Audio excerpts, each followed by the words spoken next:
What's going on, people? How you doing?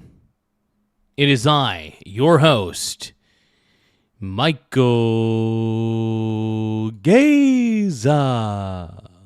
4-3.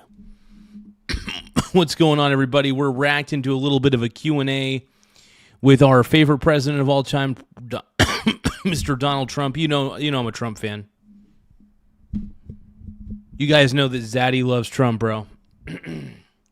We got Eric Von Eric. We got Random Player and Random Guy. Random Guy is also known as Ty Lord. Eric Von Eric says he's got the night off. Oh. All right, bronies. Are you guys ready to party with your pants off? I mean...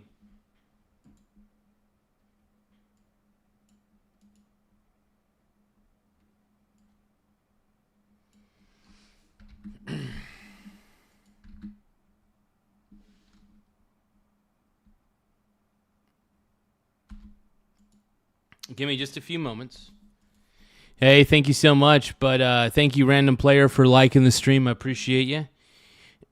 Lots of bronies, man. Lots of brony bros.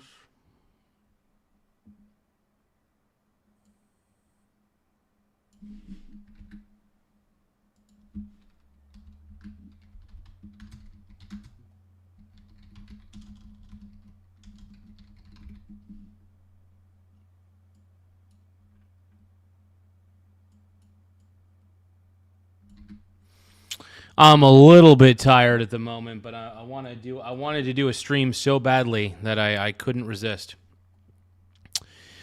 But yeah, just because I'm tired doesn't mean I can't stream, you know.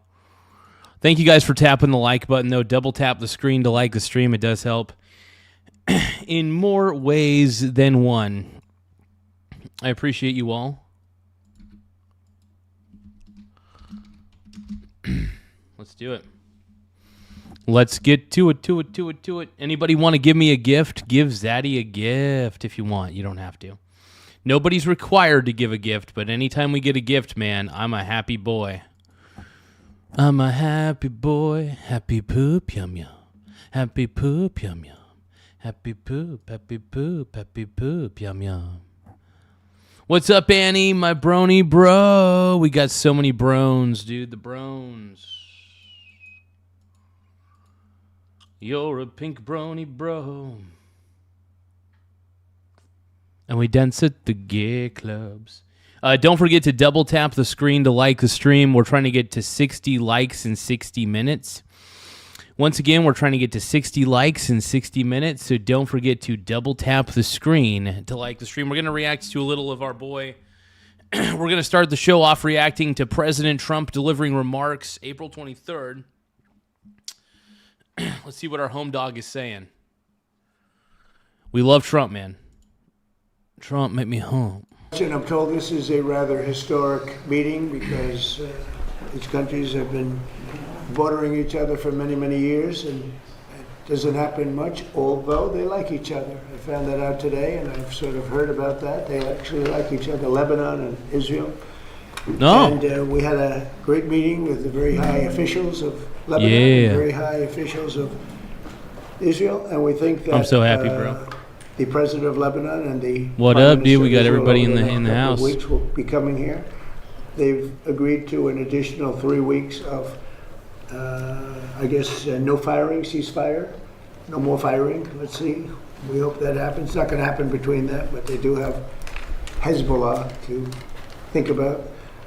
Hezbollah! And, oh, God. We're going to be working with Lebanon to get things straightened out in that country. I really believe it's something we can do pretty easily, just with the power of who we are, the great people, the Lebanese people. We have our ambassador here. Yeah. Get it, bro. Donald Trump's the man, by the way.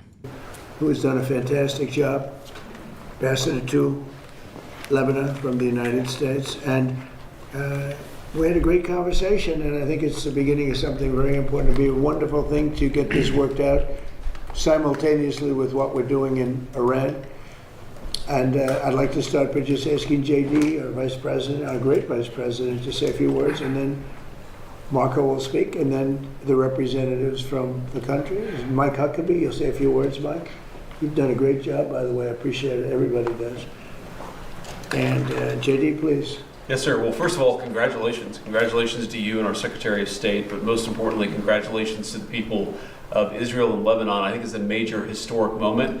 We're going to extend the ceasefire for 3 weeks that's already in place between Israel and Lebanon.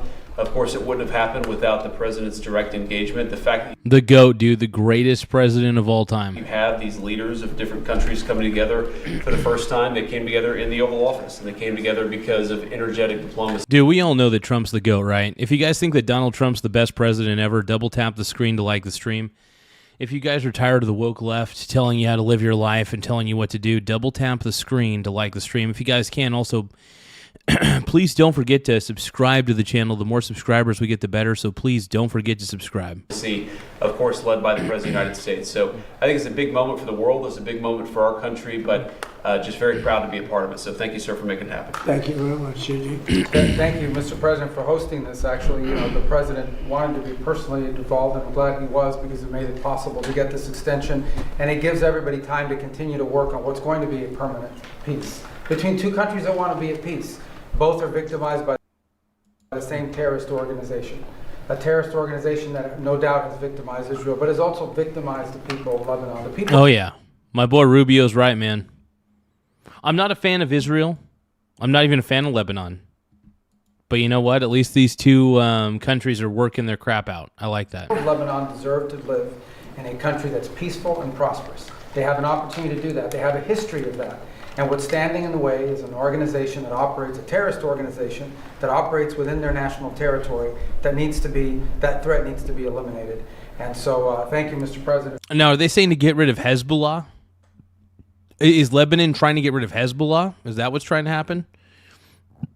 I'm trying to figure out what's happening there. I don't know much about it. I've been really focused on the whole Iran ordeal. I'm trying to figure out all that crap. For this gathering today. Oh, Annie, thank you so much for the gift, my pink brony bro. Let me take a look at it. Oh, wow. Thank you, Annie, for the bubble heart. Everybody give a shout out. Thanks. We got to thank Annie real quick. Thank you so much. I just want to say, Annie, you rock for sending that baller bubble heart.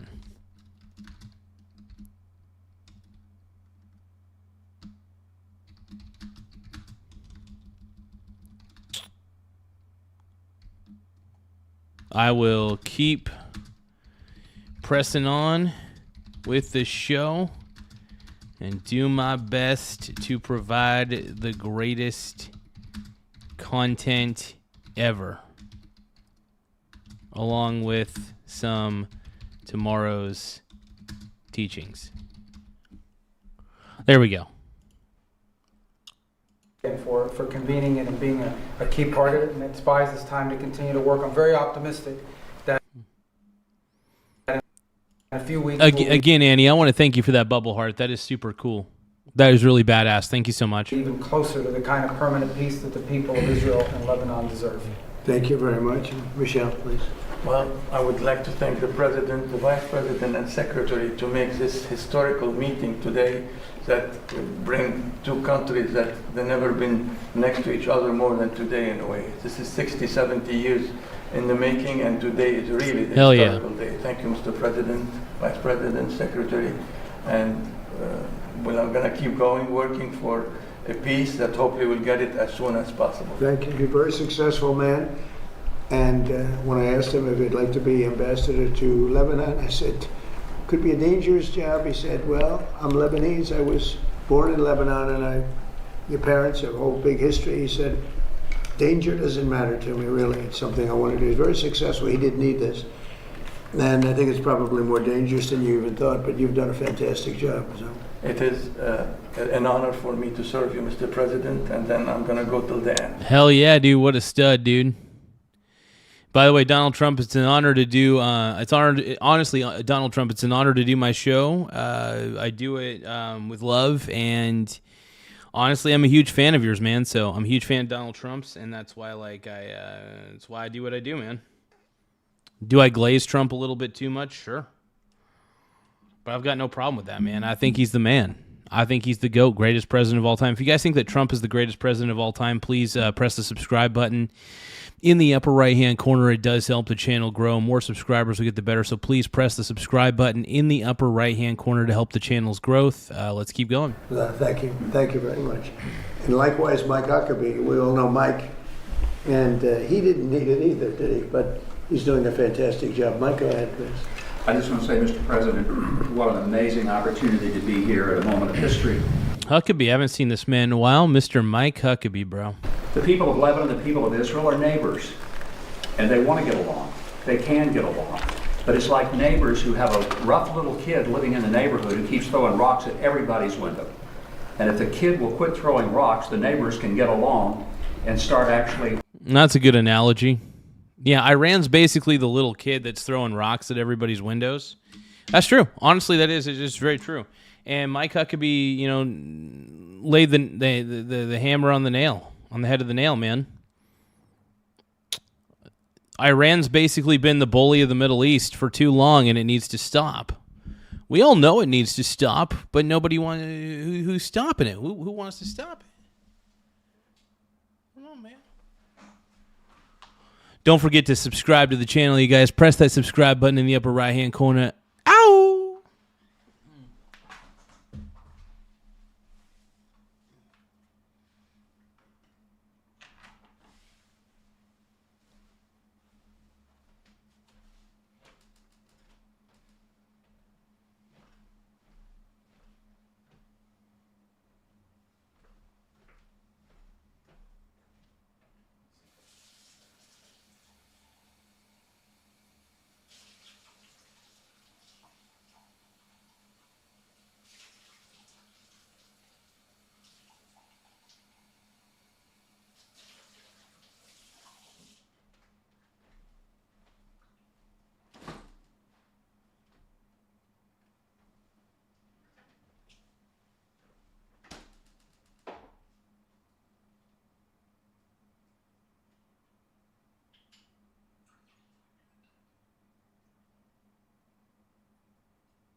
Look.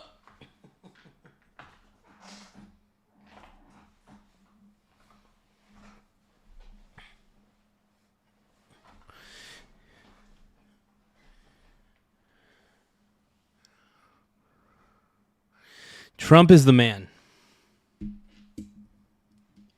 I don't care what Trump's approval rating is. All I know is that, do I approve of Trump? Yes. So that's all that matters to me, is, do I approve of Trump? And I approve of him. I don't care what the frickin' approval ratings got to say. Working together. The president has initiated something that is truly bringing the neighborhood back to a neighborhood, and recognizing that the problem is not Lebanon, and the problem is not Israel. The problem is Hezbollah, the bad little kid throwing rocks. That's what the president is getting. Okay, so Hezbollah is the root cause of the problem. Got it. I understand now. Launched today to get that little kid out of the neighborhood. Thank you. Mr. Ambassador, please. Well, thank you, Mr. President, for your hospitality, for bringing Israel and Lebanon together here in the Oval Office.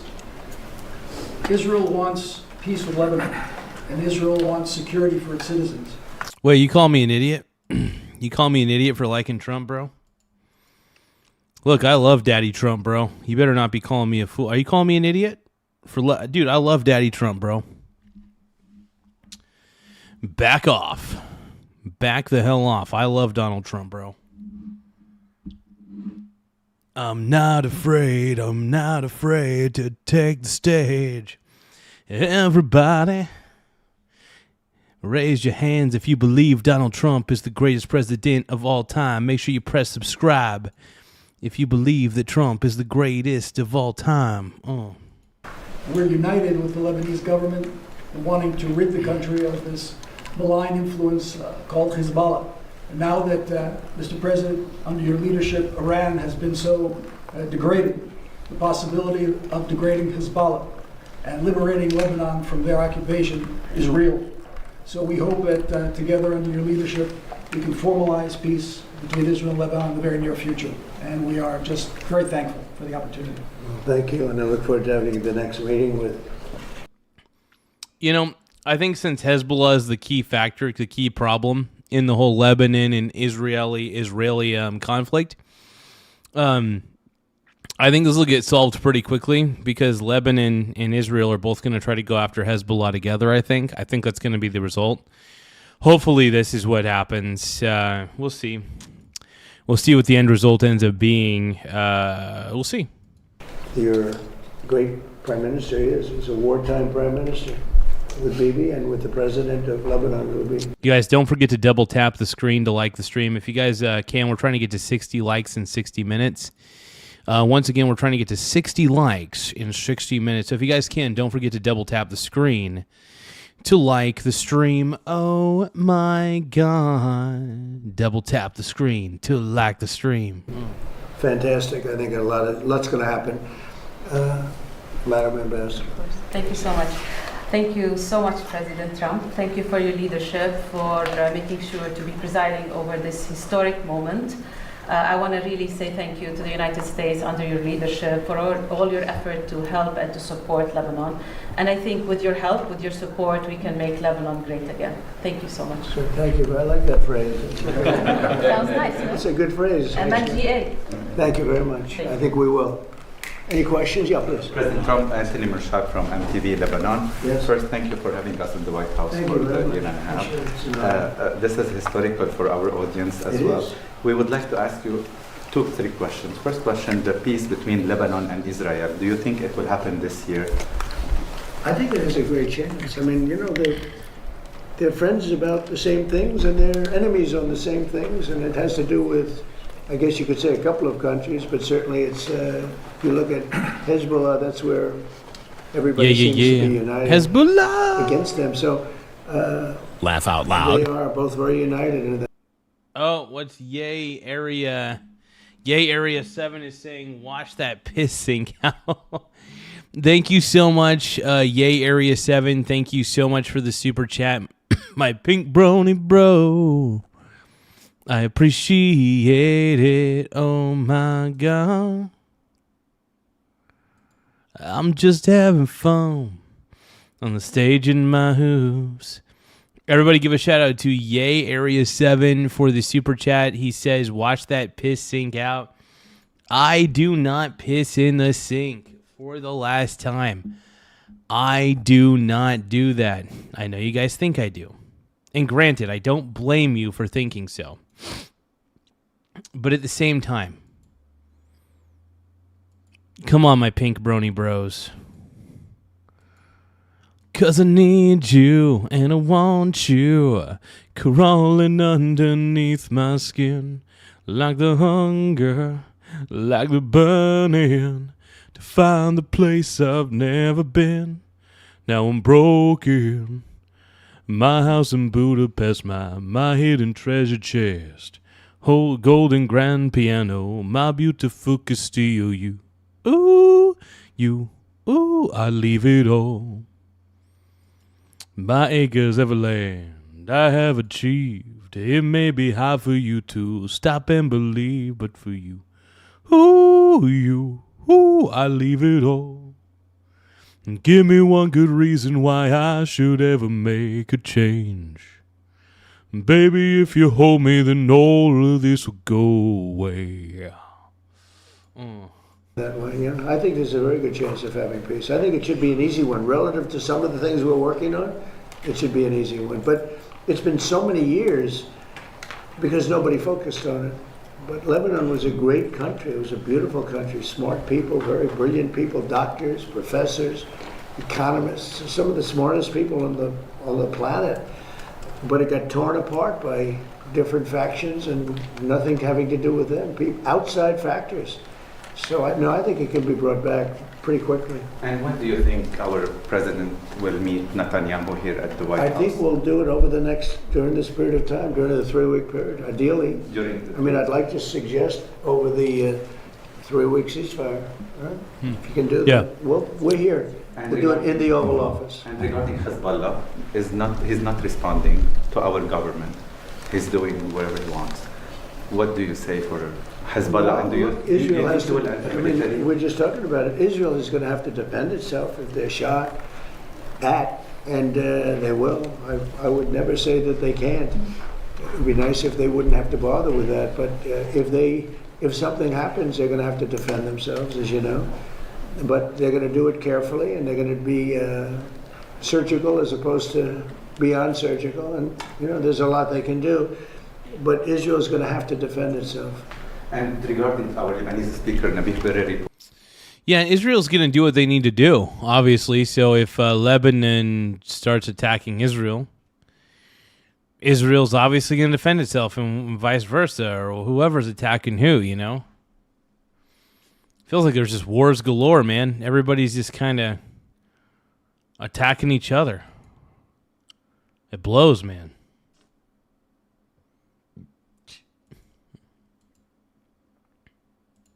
Reportedly told Prince Yazid bin Farhan that Lebanon will not move forward with peace unless Saudi Arabia is involved. What is your reaction to that statement, and do you believe Saudi Arabia must play a central role in a potential Lebanon-Israel peace process? I could barely understand what that dude was actually saying. I don't know if it's because he's got some sort of French accent or something. It's tough to say, but I did not understand a freaking word this dude said right here. Saudi Arabia is great, and they have a great leader. And I think that they'd be very happy with this. I haven't spoken to them, I will. This happened very quickly. But Saudi Arabia is going to be, they're great people, a great place, incredible place. I know it very well. But I know the leader very well, and he'd want to see something like this happen. He's a tremendous guy. Sir, and make Lebanon great again. This is our slogan on MTV Lebanon. Make America great again, and make Lebanon great again is our slogan on MTV Lebanon. That all the Lebanese and our audience are putting hope on you, Mr. President. Make Lebanon great. Make Lebanon great again. It's a good slogan. It worked for here. I think it's maybe the greatest political slogan in the history of the world. Make America great again. But we're great now, so I will never say that we won't use that slogan, MAGA. But we have another one, America is back. Where's that at? America's back, baby. Yeah, America's back because Donald Trump is the man winning. No, honestly, though, because Donald Trump's the man, dude. Oh, man. Donald Trump's the freaking GOAT, dude. And the thing is, we're winning the Iran war. It's pretty much done. All the liberals are getting pissed because they're like, oh, it's already happened for 2 months. It's clearly going to be a forever war. No, it's pretty much over. We've been waiting on Iran to work with us, and clearly they haven't because they have no leadership. At least their regime is crumbling. At least the Iranian regime is crumbling. That is one of the positive benefits from all this, because we're tired of Iran. I think I speak for everybody when I say we're all tired of Iran. I think I speak for everybody in this chat when I say that Iran is has one of the worst governments of all time. They're the number one state sponsor of terror. They killed their own citizens who are protesting the regime. Yeah, one of the worst governments ever. Number one state sponsor of terror, baby, enriching uranium to weapons grade. They were doing all that. They were doing all of that. And nobody really wants to acknowledge this. Nobody does. Yeah, that's the old one, and then show them the new one. And we're never changing MAGA. I don't have the courage to change MAGA. Make America great again. But, you know, we're great now. We're the hottest country anywhere in the world. We're the most powerful country in the world by far. And we suffered years of abuse by people that were grossly incompetent, like Biden. Oh, yeah. And Biden was one of the worst presidents we could have ever had, if I'm going to be quite honest. One of the worst. You know, he did not make our country good. If anything, you could say that, you know, Biden helped make the country, in my opinion, way worse than it needed to be. And that's just the truth. Now, there are some people who agree with me on that and some people who just do not agree with me at all. They think I'm totally wrong and blah, blah, blah. But I think they're wrong.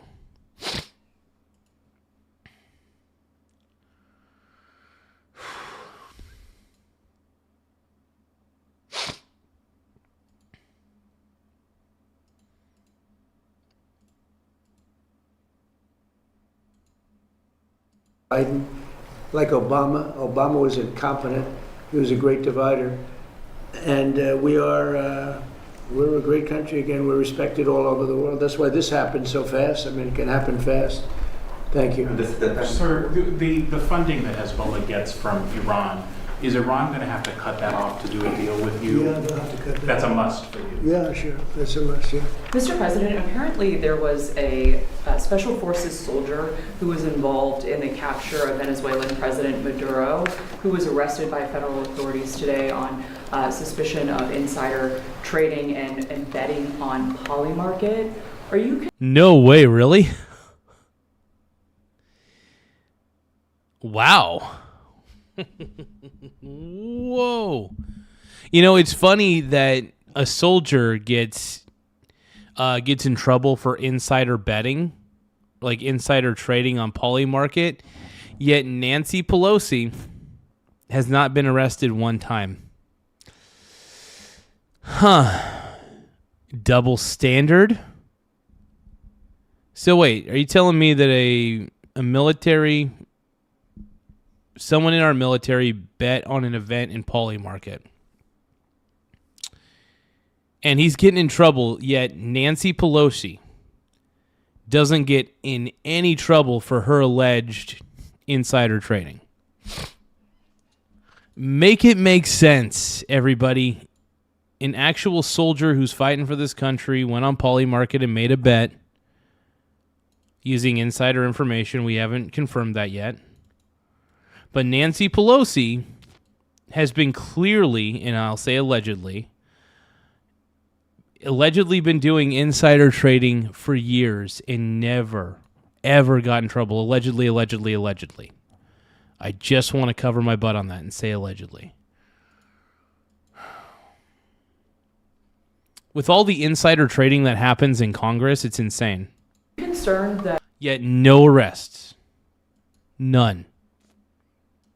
federal employees are betting on these prediction markets and potentially getting rich?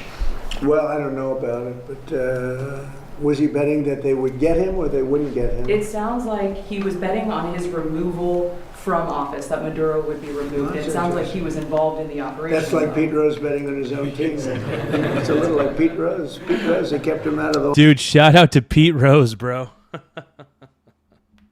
That's funny, man.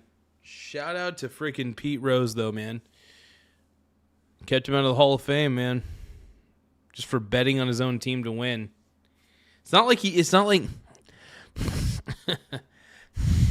like this guy was betting against America, man.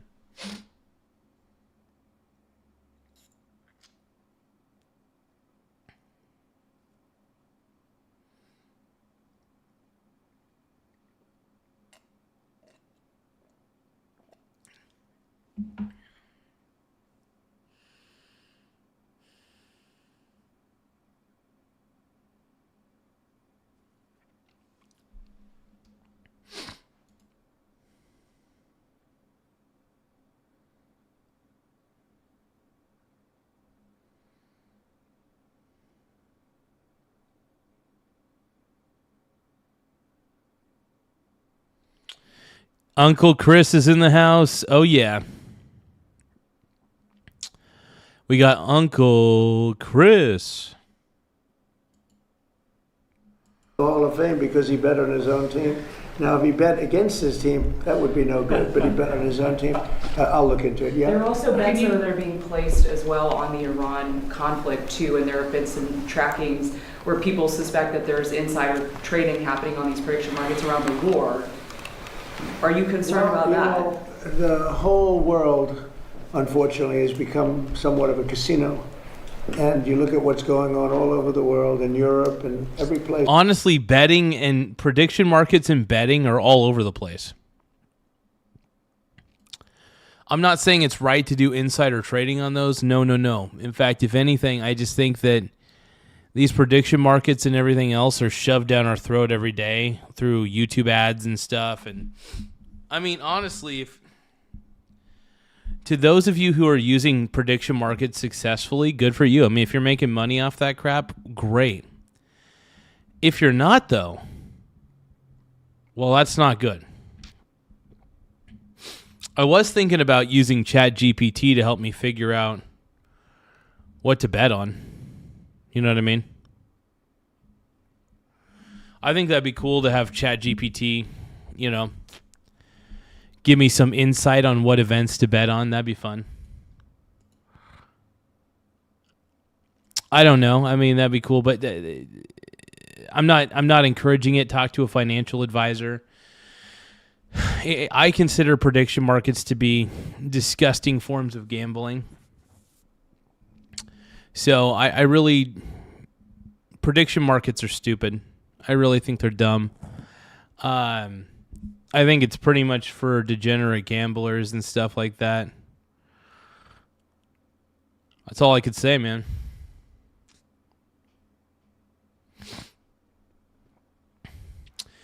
Dude, how is that stupid? How is it stupid to use ChatGPT to figure out bets? ChatGPT can look up more information than I can in a second.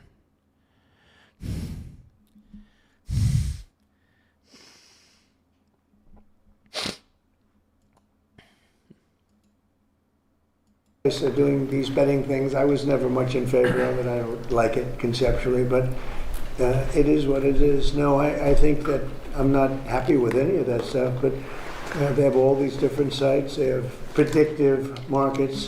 It's a crazy world. It's a much different world than it was. Please. We talked about the Fed's renovation. Can someone other than the Justice Department find out the things you said you wanted to learn? Well, good. I mean, look, it's pretty easy. When you look with Jerome Too Late Powell, I have a real problem because he should have been lowering interest rates a long time ago. Well, I don't know. Here's the thing. It really pisses me off that the Federal Reserve dictates interest rates. It pisses me off, man. I just think it's such a bad call. I just think it's a bad idea. You know what I mean? I think it is. That's my opinion, though. That is my overall opinion.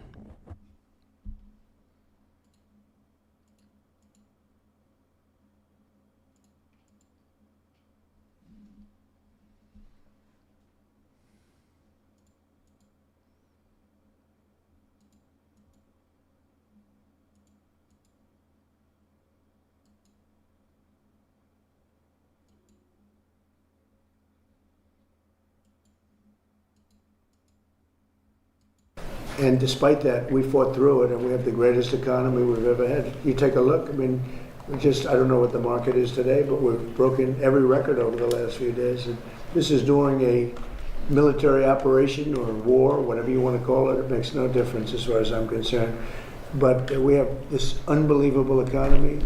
The S&P has a new record. The Dow is right at a new record. We already broke the record with the Dow. People said it wouldn't happen in 4 years. They said in 4 years it won't be able to be possible to break 50. Yeah, I mean, the markets were looking fantabulous, man. Look, the markets are forward-looking. And the reason the markets go up, and like they go down and up, I mean, it's investor sentiment, but investors are pricing in that things are going to get better, that things are working themselves out.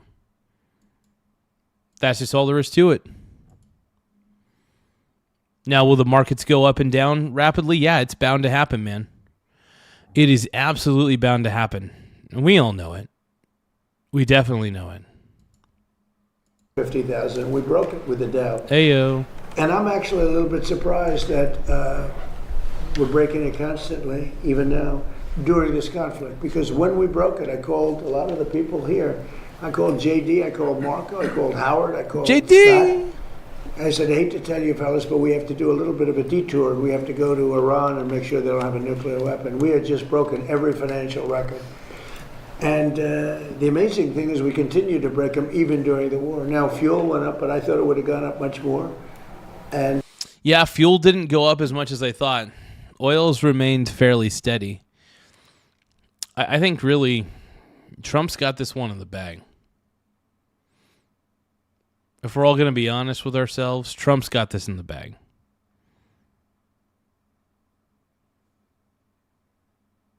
Don't believe me? Come on, man. Don't forget to double tap the screen to like the stream. One more time, double tap the screen to like the stream. It does help the channel grow, but yeah, double tap the screen to like the stream. It does help us out. We're a smaller channel, admittedly, and we're not like super big.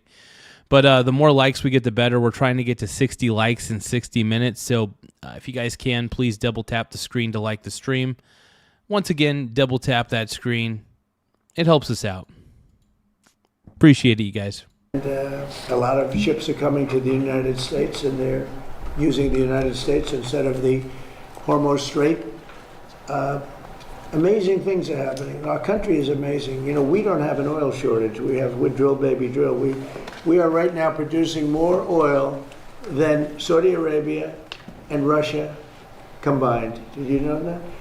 More, and in about a year from now, we'll be doing double the level. And Venezuela has been fantastic. We have a great relationship with that country and with the people that are running the country.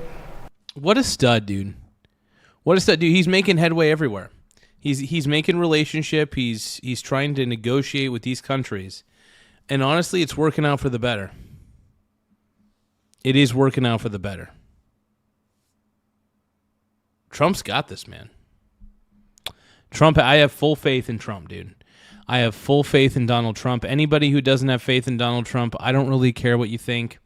Look, if you guys think that Trump's the man like I do, because I do. I really do think that Trump's the man. Double tap your screen to like the stream so that way we could get more people who support the MAGA movement to come on in.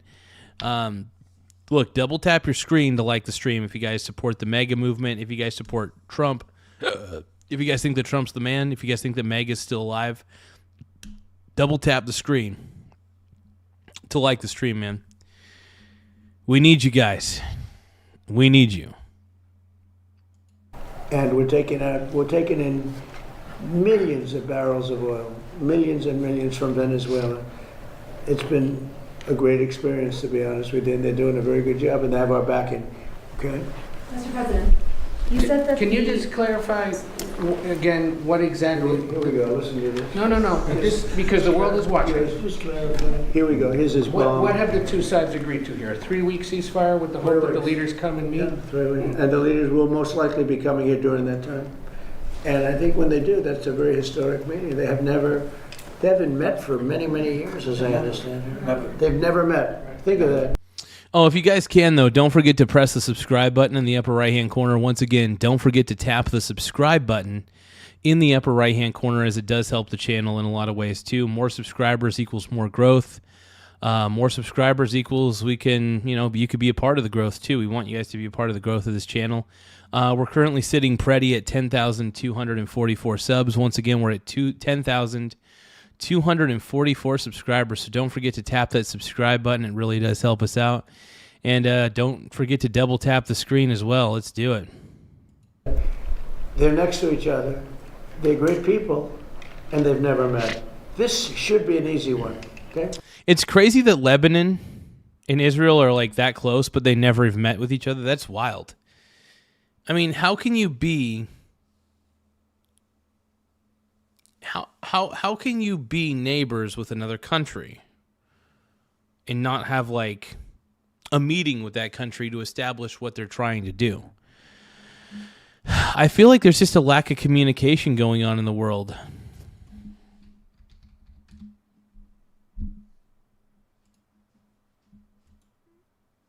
There's just a lack of communique.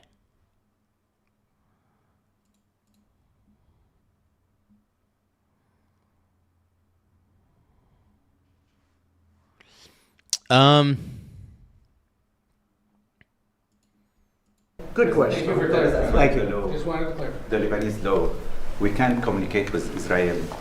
What we can do about this law? Like, if we talk with Israel, it will be a crime for us as Lebanese. And this is a question on behalf of... How is it a crime? How? And the Lebanese law, it's a crime. They put you in Well, I jail. think we have to end that. Yeah. Okay, that's something we're going to have to end. I'd never heard of that. But that's a good start. It's a crime. Wait, what do you say? In that time. And I think when they do, that's a very historic meeting. They haven't met for many, many years, as I understand it. Never. They've never met. Think of that. They're next to each other. They're great people, and they've never met. This should be an easy one. Okay? Good question. Thank you for clarifying. Thank you. Just wanted to clarify. The Lebanese law, we can't communicate with Israel. What we can do about this law? Like, if I do. It's the French accent, dude. The French accent is so tough. we talk with Israel, it will be a crime for us as Lebanese. And this is a question on behalf of... How is it a crime? How? And the Lebanese law, it's a crime. They put you in Well, jail. I think we have to end that. Yeah. Okay, that's something we're going to have to end. That's wild, really? They put you in jail for that? For talking to Iranians? What? That's in Lebanon? Wow. Whoa. Huh.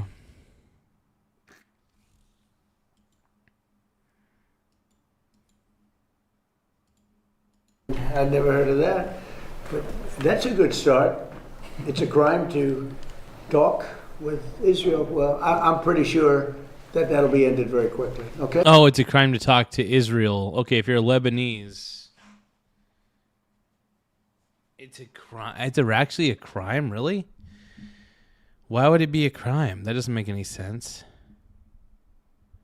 That doesn't make any sense at all, in fact. Crazy. Okay? I'll make sure of that. And I know Lebanon doesn't want that. We'll end up... will you work on that, please, everybody? That's crazy. The ship, Mr. that was, President. the ship that was captured on Monday, you said there was a gift for the Iranians in it. What was that in that ship? The one from China? Yeah, well, we have that's very top secret. Yeah, there was some in there, but it's top secret. Like, Damn, so there was something from China that was sent all the way to Iran. I wonder what it was. I wonder what China was sending to Iran. Interesting. Have you talked to Xi about it? Have you talked to that's Xi one of about those it? little questions where, oh, this is not good. No, it's we have a lot of things that we got. You know that the strait, what we've done with the blockade is amazing, and nobody gets through, and nobody wants to get through. Nobody's trying. The one tried; they shut out the engine, but nobody's trying. We have complete control. Now they can drop their mines in there and do all those stupid things. It's just going to take longer for them to make money because the mines are going to affect them much more than they're going to affect us. But and we don't know that they're doing that, but they could be that they're. If they're doing it, it's a very foolish thing to do. Just like for Iran to shoot at Saudi Arabia, UAE, and Qatar, and Kuwait, Bahrain, all the different places they shot. Nobody expected that. They thought they'd shoot at Israel in all fairness, but you didn't expect they'd be shooting at numerous other countries. I think it was a big mistake. If they're putting mines down, it's a big mistake for them, I will say. Are you angry at China for what they sent Iran? No. So there's some reporting today Yeah. that I guess we do the same thing, don't we? With other countries.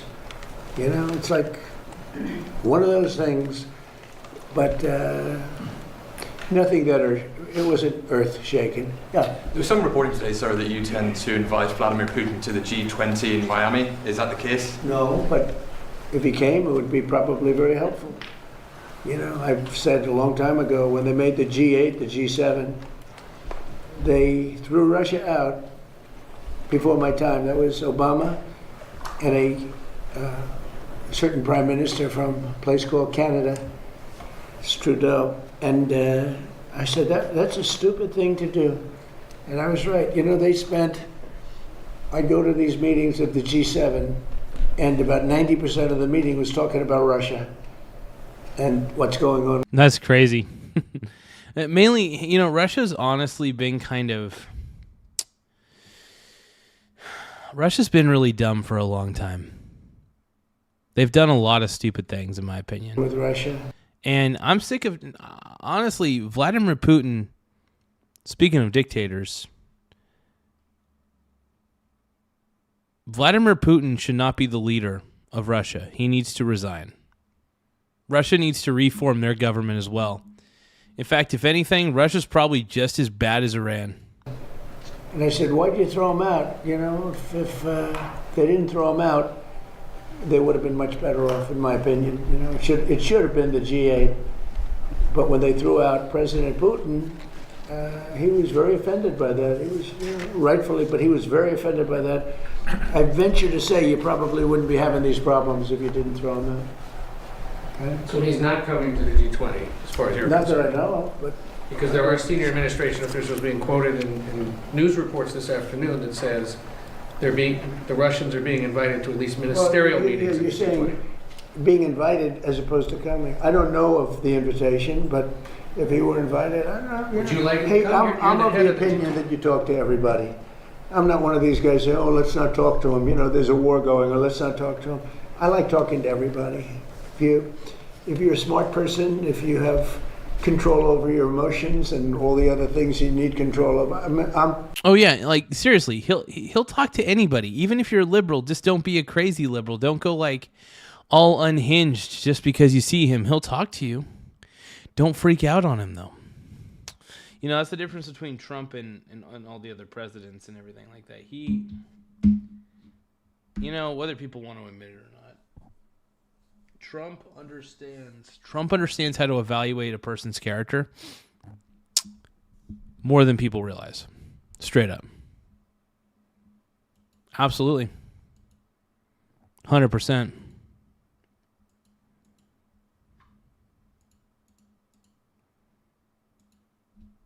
Period, end of story, bro. Period, end of story. Somebody that believes in talking. I don't know of that. I don't know that he's coming. I doubt he'd come, to be honest with you. I sort of doubt he'd come. I don't think there'd be any incentive for him to come. We're working on trying to get that one solved. That would be number 9. I think 8 wars. And that one is, but they continue to fight. The hatred between him and President Zelensky is extraordinary, I can tell you. Well, yeah, Zelensky hates Putin.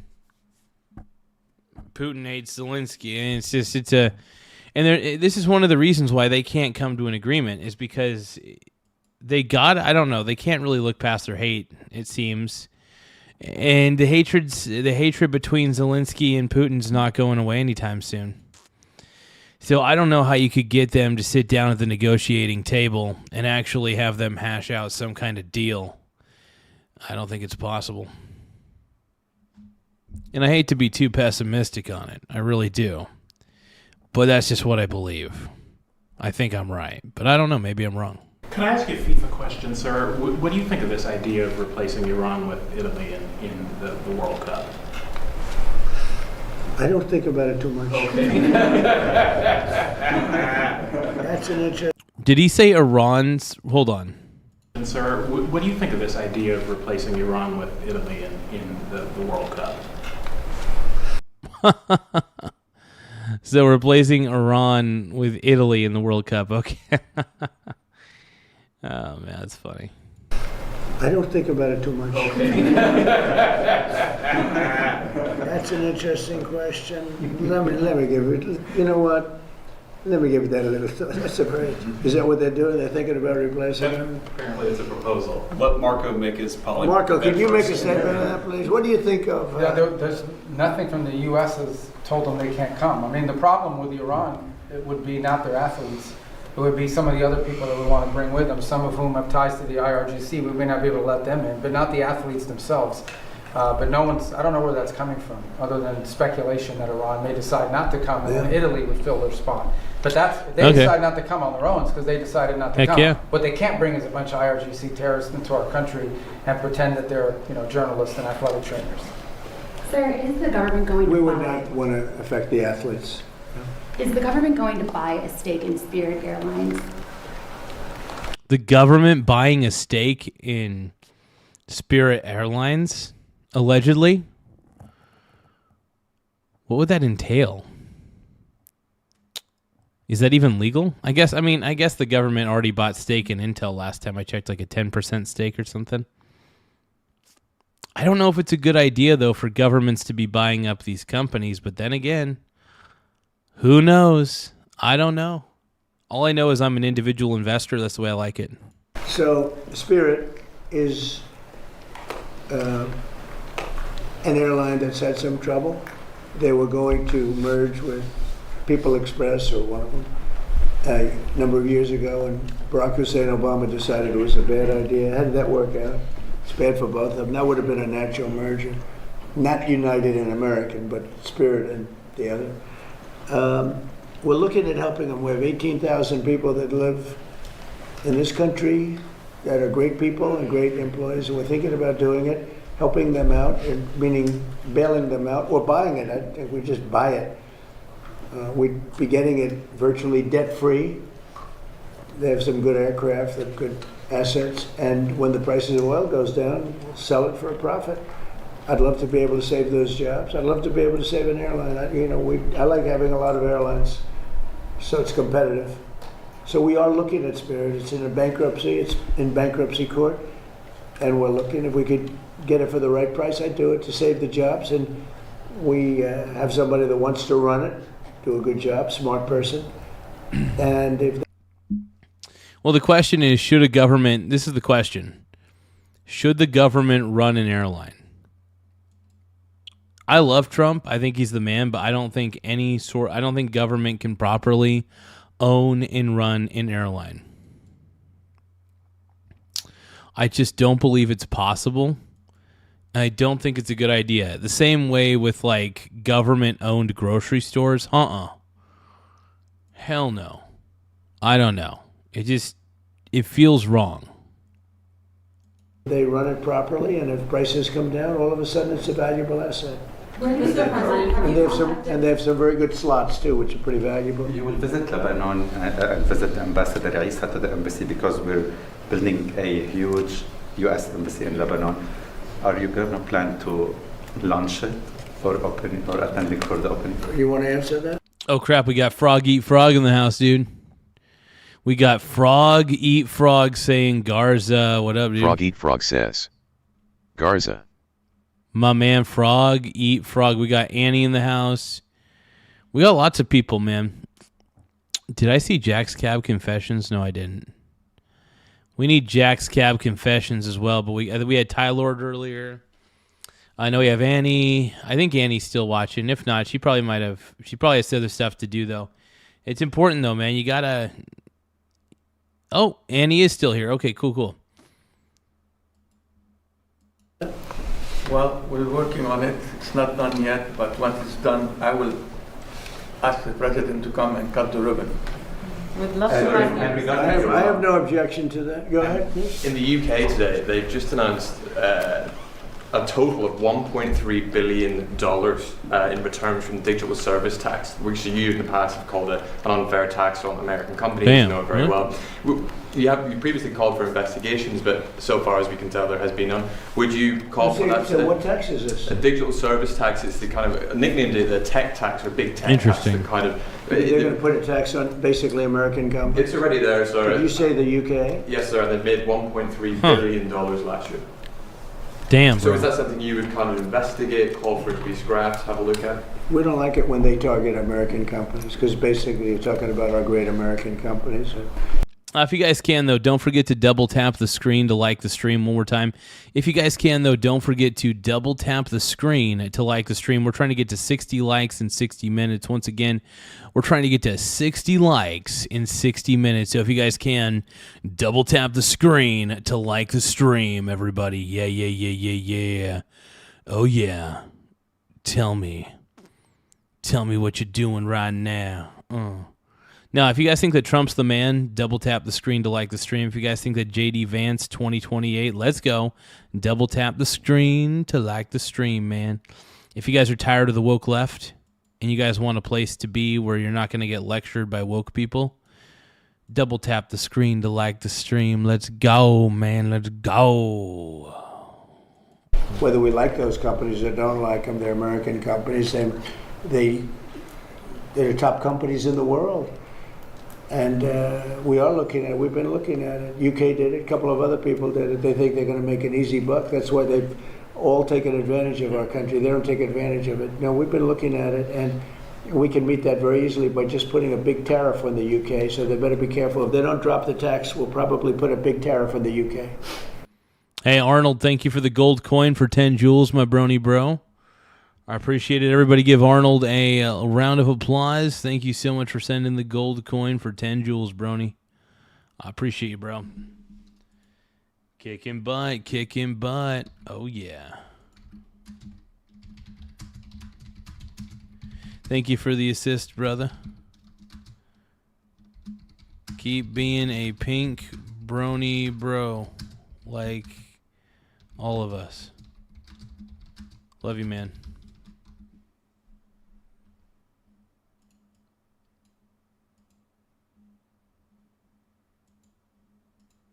What can I expect? 5%, 10%, something similar to what you've done before?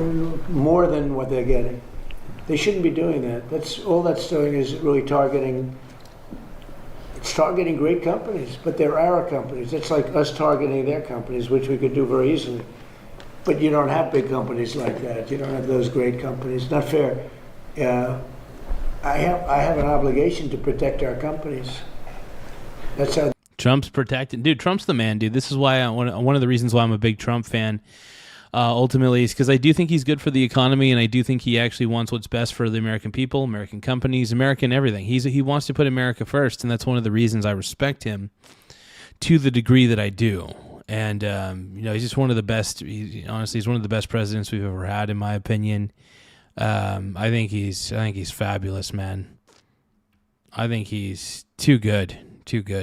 They became great, and they become great during my administration. My first 4 years, we had the best economy in history in my first 4 years, and this will blow it away. Look at it. During a war, we have the highest stock market.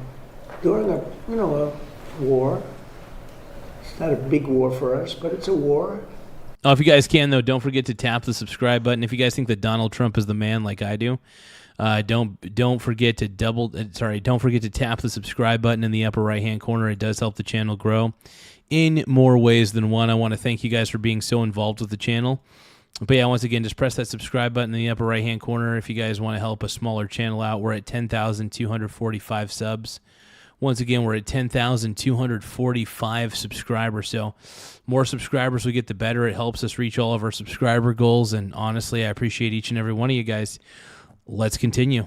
And during the war, we have the highest stock market. I have to protect this country. So if they want to do the service tax, France did it also, and some others. And literally I have a meeting after this having to do with that exact question.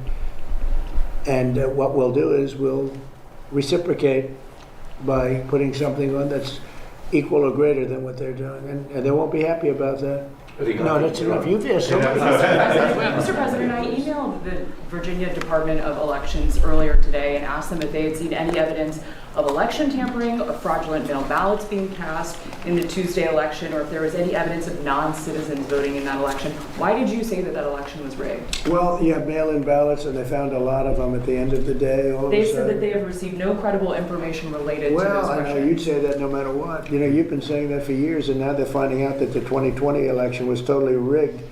Oh, yeah, dude. Trump, baby. No, look, the mainstream media is the enemy of the people at the end of the day. They've been lying. Mainstream media has been lying to all of us for a long time. Allegedly, I'm just gonna say allegedly. I'm not really accusing any specific media company, but I'm just saying mainstream media overall has been a thorn in everybody's side when it comes to the truth, because they haven't actually been expressing the truth. They express a narrative that they wish to follow, and they paint a picture that they want us to believe, but is not actually true in reality.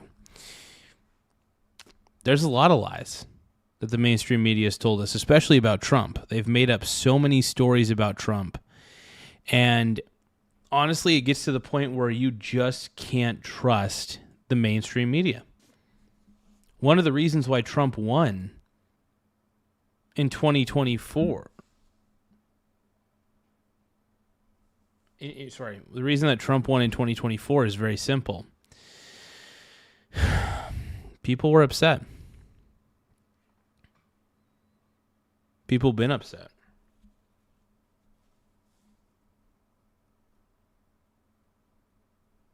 Yeah.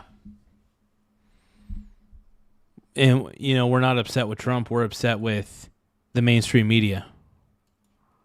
We're pissed. I'm pissed. I've been pissed at the mainstream media for a very long time. I don't find them to be genuine at all. It's tough for me to trust the mainstream media. It really is. It truly is. And when you look at what just, excuse me, how do you defend what just happened where your Southern law, whatever it is, has given... Oh, yeah, the SPLC, by the way, the Southern Poverty Law Center. I don't even want to begin to get into that one. I hear that they were funding certain groups, and I think Donald Trump's going to talk about that here in just a second. Let's take a listen. Money to KKK, they're supposed to protect people, and they're paying all these people crooked. Yep, that doesn't shock me. He's right. They were paying actual money to the Triple K. Let that sink in, folks. The Southern Poverty Law Center, a very leftist organization, by the way, was giving actual money to the Triple K. Of course they were. Does that surprise anybody in reality, though? At the end of the day, it shouldn't. I just don't think it should. Why would it surprise anybody, This is what they do. This is what the SPLC has done, dude. I don't trust the SPLC at all, bro. But let's see what Trump's talking about, though. This can be millions of dollars going all to all these people that they're supposed to be protecting from, but they're actually supporting them because they want to have companies that they can protect and because they want to rig elections. That was all a rigged election. But all of the things with Charlottesville, all of the stuff that they... Oh, yeah, that's right. Dude, when I found out that Charlottesville, about what the SPLC's alleged involvement in Charlottesville, I started to realize that everybody owes Alex Jones an apology. Once again, we all owe Alex Jones an apology. It's like the old saying goes, give it 2 to 4 years and you always find that Alex Jones was right about a lot of stuff. That's a more of a comedic expression. But yeah, no, Alex Jones has a surprisingly high success rate for predicting events that are going to happen. The Southern Poverty Law Center is the SPLC. They're allegedly a crooked organization, and it doesn't surprise me that they've been funding certain groups that promote certain terrible ideologies. Yeah. Whoa.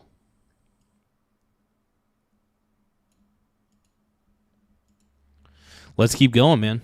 They did. And you won't bring that up, but you'll bring up some nonsense. Let me tell you, the election, we were winning all day long. It's a totally horrible situation. Hopefully the courts will overturn it, what they did in Virginia. You have a grossly... Don't forget to press the subscribe button. If you guys are tired of the leftist media, or I should say the mainstream media, basically lying to us and basically not talking about various events. The mainstream media has barely been talking about the SPLC and their alleged crimes. Alleged. Just want to make that clear. But I think you guys know what I believe. I'm not a big fan of the SPLC, but it doesn't shock me in the slightest what they found out. Competent governor. You had a very good governor. He did a good job. You know, all those companies that want to move into Virginia now, they want to move out and go to a different location. So that's my opinion. I believe it was a rigged election. Virginia's known for it. It was a rigged election. They had a lot of ballots, mail-in ballots. Anytime you have mail-in ballots, you have cheating. Did you have something? Yes, you said that the U.S. will work with Lebanon to protect itself from Hezbollah. What does that look like exactly? What is it? You said that the U.S. will work with Lebanon to protect itself from... Well, we're just going to work with them.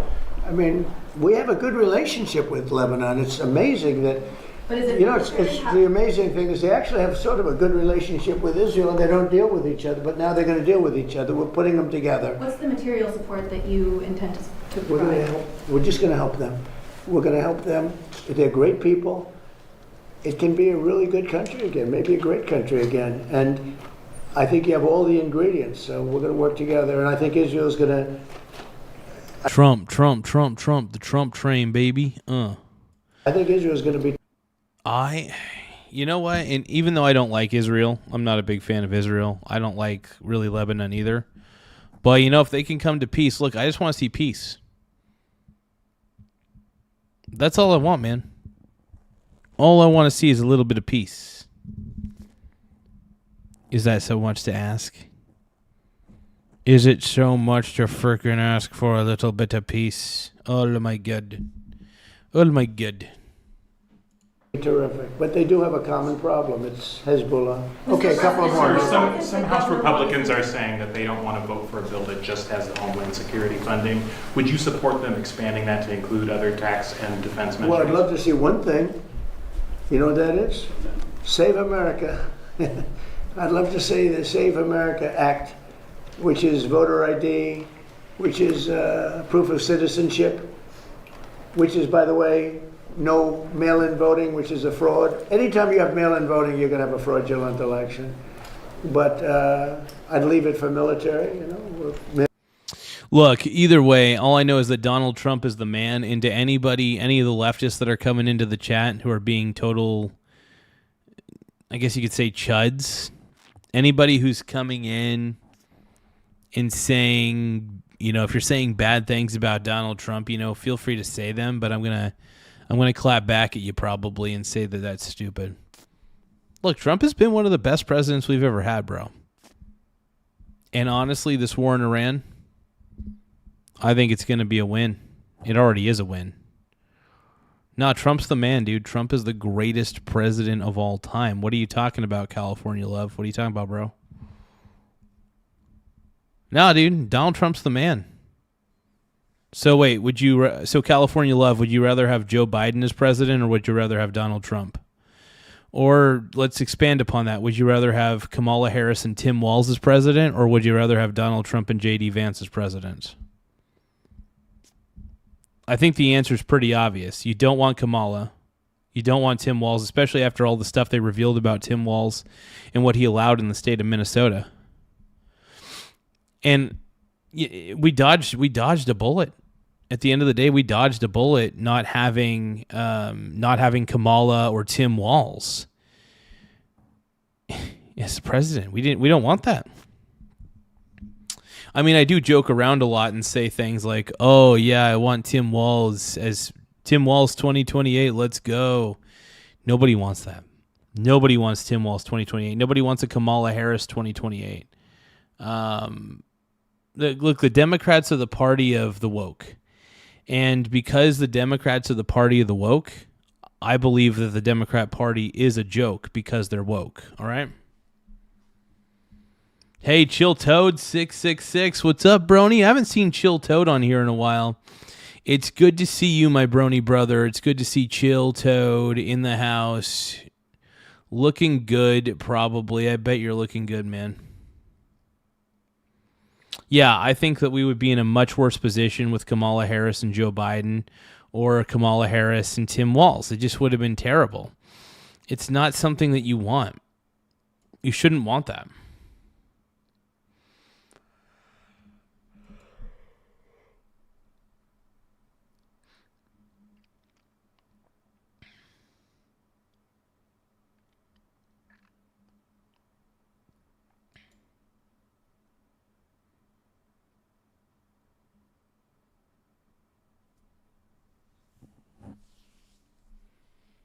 You know, the irony is, I think that the Democrats hate Donald Trump more than they hate Adolf Hitler.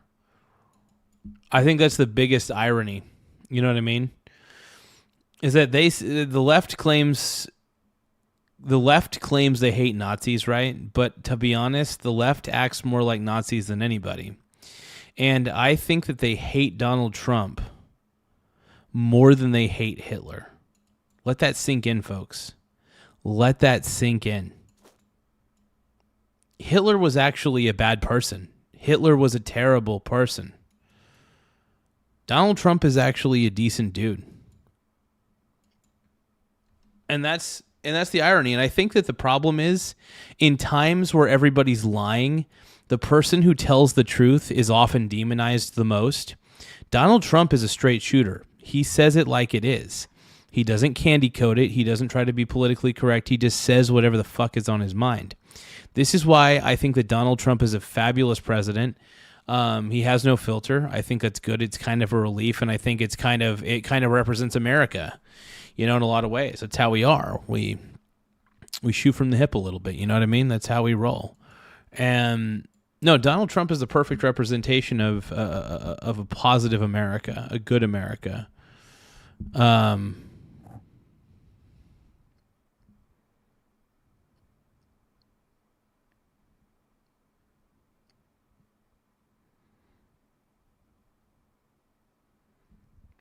I mean, we're only weak because of Democrat propaganda. Actually, how is Trump low IQ? He turned millions of dollars into billions of dollars. You can call me low IQ, that's fine. But calling Trump low IQ is actually factually incorrect. Think about it this way. Trump became president twice. Trump turned millions into billions. He's a successful businessman. Now, he had some road bumps. He had some bumps in the road, you know, early on, but who hasn't in this life? But he ultimately became a billionaire. Trump is smart, dude. Trump is one of the most brilliant marketers of all time, if you think about it. Trump's marketing strategy, brilliant. He just talked to people. In a lot of ways, Trump is a very high IQ individual. I don't know. You could say that I'm not. That's fine. I think I like to believe I'm, you know, at least somewhat intelligent. But no, Trump is playing 4D chess. Everybody else is playing checkers while Trump is playing 4D chess. That's all there is to it. Straight up. Whoop-de-doo. Not afraid to admit it. Mail-in voting for military, for people that are sick, for people that are traveling, like business. Exactly. You can't succeed without failure. Precisely, Investment Corps. Because here's the thing, Investment Corps, that he succeeded eventually. Everybody has hiccups in business. It's not easy running a business. I think that's the one thing. People who have never accomplished anything tend to trivialize other people's accomplishments. Once again, I'm going to say this one more time. People who have never accomplished anything in this life often trivialize other people's accomplishments. That's just the truth.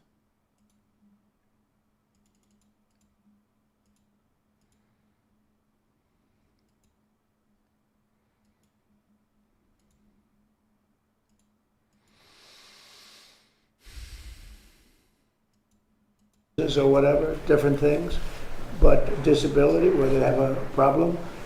But no mail-in ballots. We added a couple of things. No men playing in women's sports. It's unrelated, but it's... Yep. Absolutely, dude. No men playing in women's sports. I love that rule, dude. That's a great rule.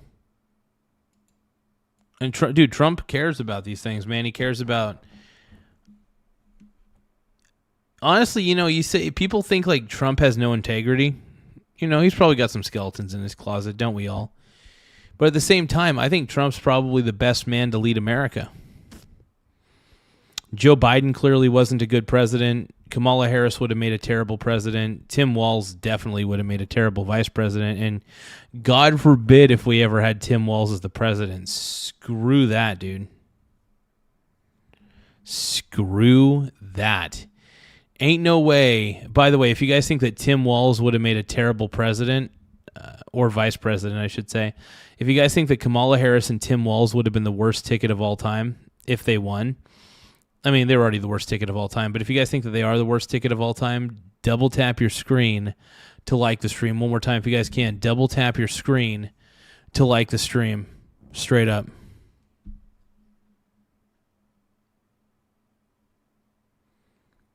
Worst ticket of all time, man. No, seriously, though. Seriously, straight up. We all know that Kamala Harris was incompetent. We knew that Tim Walz was even more incompetent than Kamala Harris. It's pretty flippin' obvious.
Okay, let's go. A popular thing, and no transgender mutilization of our children. Oh, so yeah. That's it. Thank you very much, everybody. Trump's the man, dude. Trump is answering these questions like a beast, dude. I don't know, man. I love it.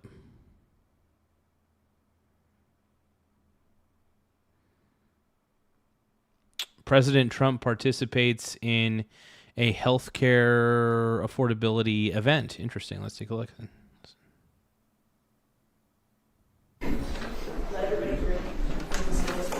Trump's the GOAT, dude. He's making everything great again. He's making everything great again, dude. You know what? I just think that instead of saying make America great again, make everything great again. Make everything great again. That should be the new slogan. If you guys think that make everything great again should be the new slogan, double tap the screen to like the stream. Once again, if you guys think that instead of mega, which I believe in mega, make America great again, great. Make everything great again. Let's go, dude.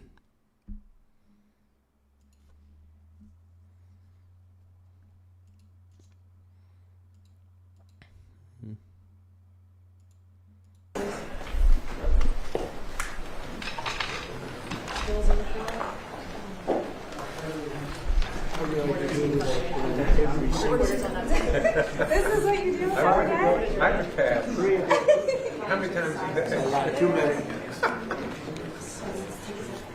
Do you get used to it? Yeah, you get used to it.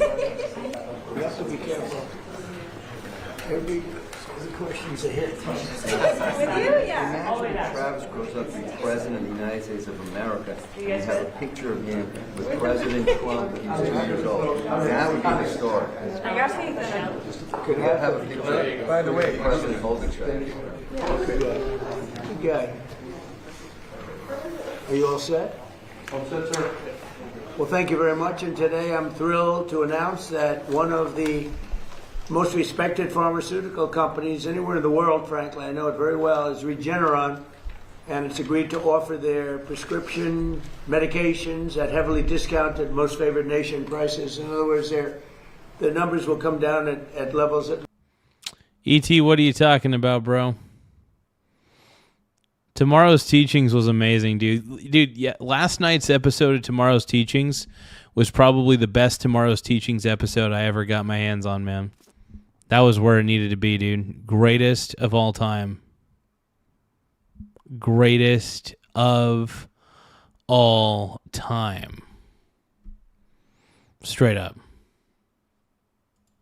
Nobody's ever seen before. The whole most favored nation thing that we've been able to do with Bobby and Maz and everybody behind me, Marty, has been incredible. It's the biggest price reduction in drugs in history. By itself, we should win the midterms, but it doesn't work that way, unfortunately. You know, it doesn't work that way. Yeah, Trump's making things happen, man. He's reducing the price of drugs. He's getting things done, man. He's just getting things done, bro.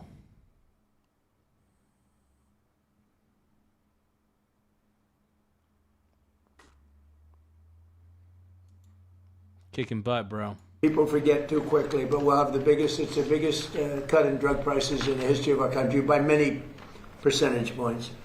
With this announcement, 17 of the world's largest pharmaceutical companies, representing 80% of the branded drug market, have now agreed to sell their drugs to American patients at the lowest prices anywhere in the world. We're going to have the lowest prices in the world. This will result in the largest drop in prescription drug prices in the history of the United States of America. I mean, that should be front page news, but it won't be. It'll be back on page 19, but the people get it. That's why we're in the Oval Office, I guess. I want to thank Regeneron CEO, a friend of mine for a long time, good guy, great guy, CEO Len Schleifer, and Chief Scientific Officer George Yankopoulos, who are two fantastic people in the medical world, very respected. We're also joined by Secretary Robert F. Kennedy Jr. Bobby, thank you. RFK, baby. Give me some I am gay for RFK. Secretary Howard Lutnick, Administrator of the Center. Howard Lutnick. I don't know about this guy, dude. Howard Lutnick kind of scares me a little bit, bro. For Medicare and Medicaid Services, Dr. Mehmet Oz, who's doing a fantastic job. They all are. FDA Commissioner Marty McCary and Chief Counselor of Health and Human Services, Chris Klump. Thanks, Chris. Great job you're doing, Chris, wherever you may be. Thanks, sir. He's there. For decades, Americans have been forced to pay the highest prices in the world for prescription drugs, by far. Prices that were many... I think I speak for everybody here when I say the chat loves Tomorrow's Teachings. If Tomorrow's Teachings is your guys' favorite channel ever, don't forget to double tap the screen to like the stream if you guys love Tomorrow. If you guys haven't already, if you haven't liked the stream yet, double tap the screen to like the stream if you guys love Tomorrow's Teachings. If you guys love Donald Trump, though, like if you guys love Trump as much as I do, double tap your screen to like the stream, yo. Tap it with your tip. Tap it with your tip. Many times what the rest of the world was paying, because we had a president that didn't know what they were doing, or they weren't able to get other countries to agree to it. I was able to do that because I used tariffs. I said, if you don't agree to it, we're going to put tariffs on your country. And they said we would be honored to do it, sir, after telling everybody no, including me. But they agreed to do it. The United States is just 4% of the world's population, and consumers only 13% of all prescription drugs.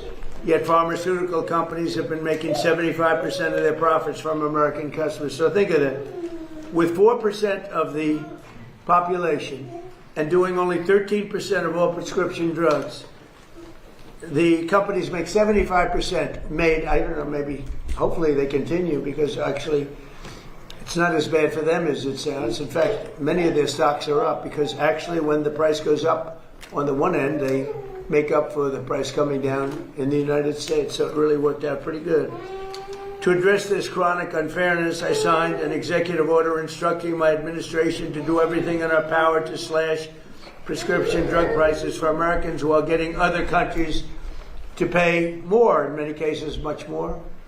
But their other prices doubled, and sometimes they tripled, and ours would go down by 60, 70, 80%, even more. Interesting. Today we're building on our unprecedented success with Regeneron, committing to offer all new drugs moving forward at most favored. I do like Regeneron. Regeneron's an interesting company, man. Very, very interesting company.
Nations prices. They'll make their current drugs available to Medicaid and MFN. That's most favored nation. Additionally, they'll also offer their current drug Praluent. Kevin Fort Worth is wondering. Let's take a look. Kevin Fort Worth says, Garza, you live near Fort Worth, buddy. I would like to take you out for the best barbecue in the world if you are ever in town. If you're talking about Fort Worth, Texas, man, I'm all the way on the coast of Oregon, brother. I'm on the coast of mother effing Oregon, man. I'm sorry about that, bro.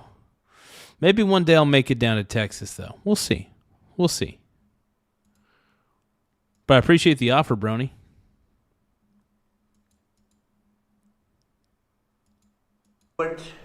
Which is the lower cholesterol and fight heart disease to all consumers at dramatically lower cost. It'll come down from $537 to $225 and be available at trumprx.gov. I didn't put the name. Bobby did and Oz did. It's true, actually. Remember I came in, I said, what's this? But they said, it'll be better. It'll sell better. Would you help us? So I now have my name on medication, but it's doing great. I hear it's setting records, actually. I was watching the other day. Mark Cuban, of all people, said it's amazing what Trump has done with this. I can't believe when I heard him say that, I was sort of in a state of shock. But others have said it too. This whole thing it's turned out to be hot. So that's trumprx.gov. The company will also invest $27 billion to build up research and development and pharmaceutical manufacturing here in America, which is a big thank you very much. Today I'm also announcing that the FDA has just approved a new drug from Regeneron called Otarmany.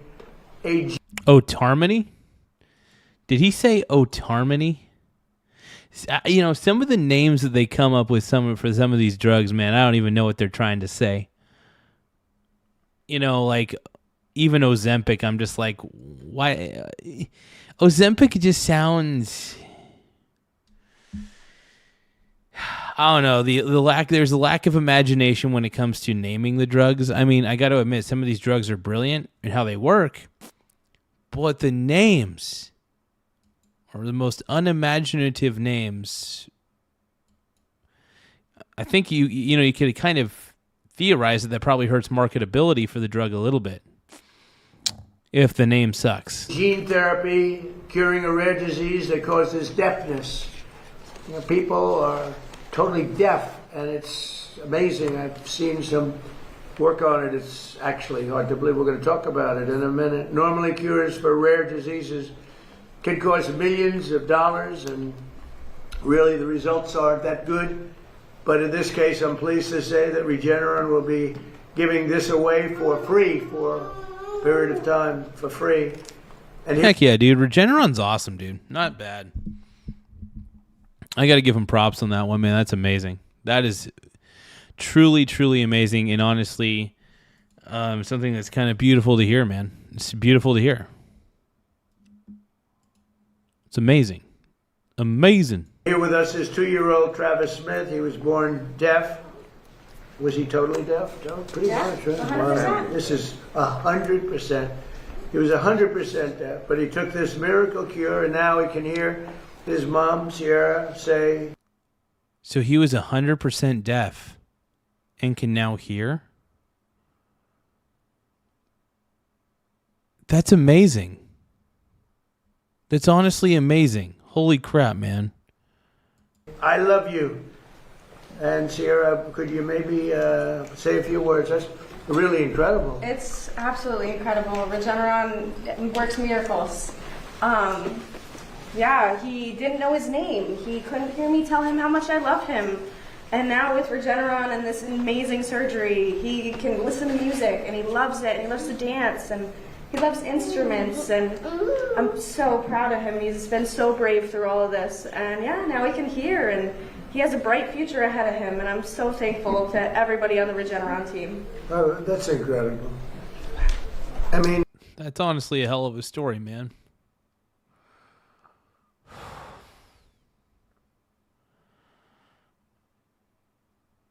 I don't know how that works, but that's amazing.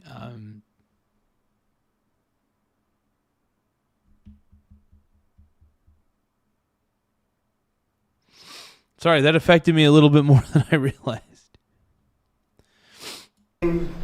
Even the fake news has to be impressed with this. They'll find a way to make it a bad story. He doesn't hear perfectly, but he actually does. It's about 1% off. They'll figure a way. How are you going to do it? You got to explain. No, they're genius. They are genius. I respect them a lot.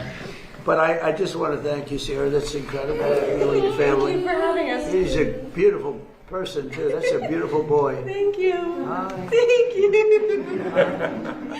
His life is a happier life? Oh, yeah, he is so full of energy and love now, and he was such a serious baby. So you see baby. such a difference. Yeah, he was such a serious baby. And before that, it was fun.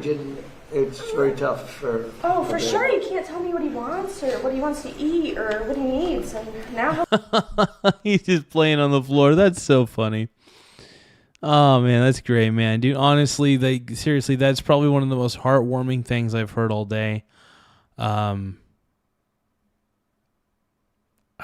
Just seriously, man, that's one of the most heartwarming things I've seen. That's really cool, dude.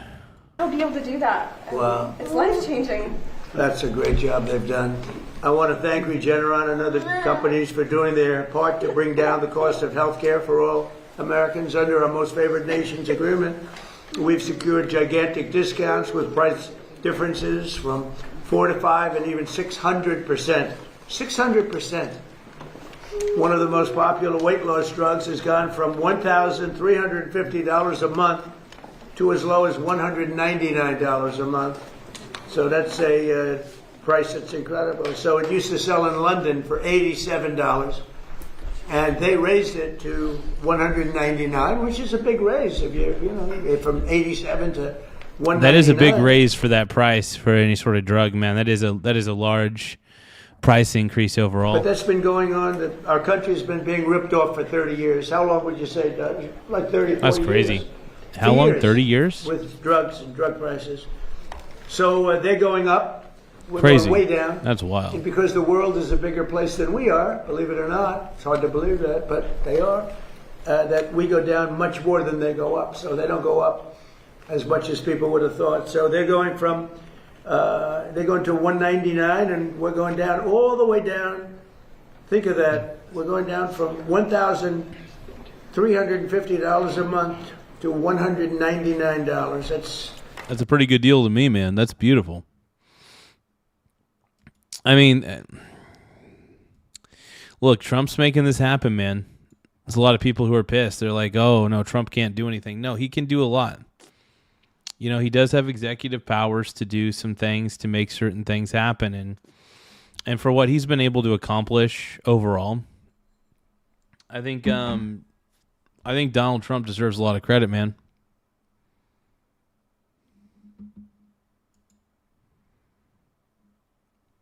Donald Trump deserves a lot of credit.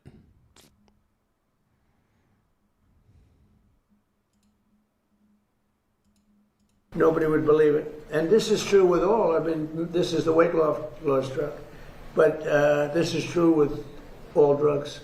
Sometimes even more of a difference than that, sometimes a little bit less, but sometimes substantially more than even that difference, and you see what that is.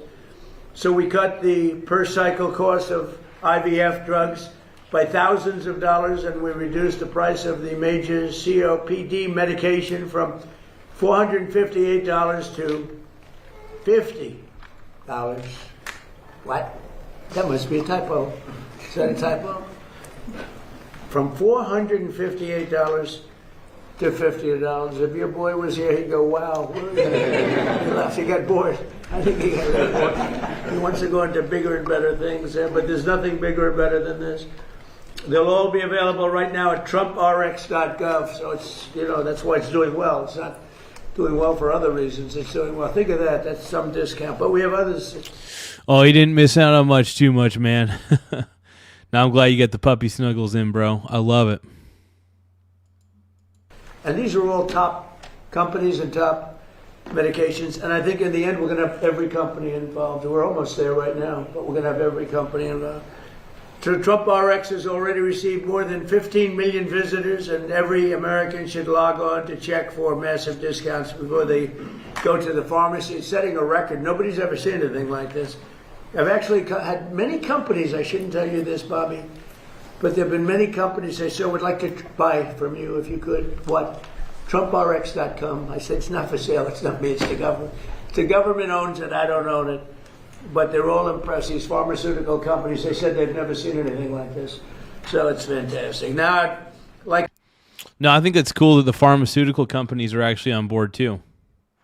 Look, I think even the pharmaceutical companies want to make drugs more affordable. The problem is insurance companies.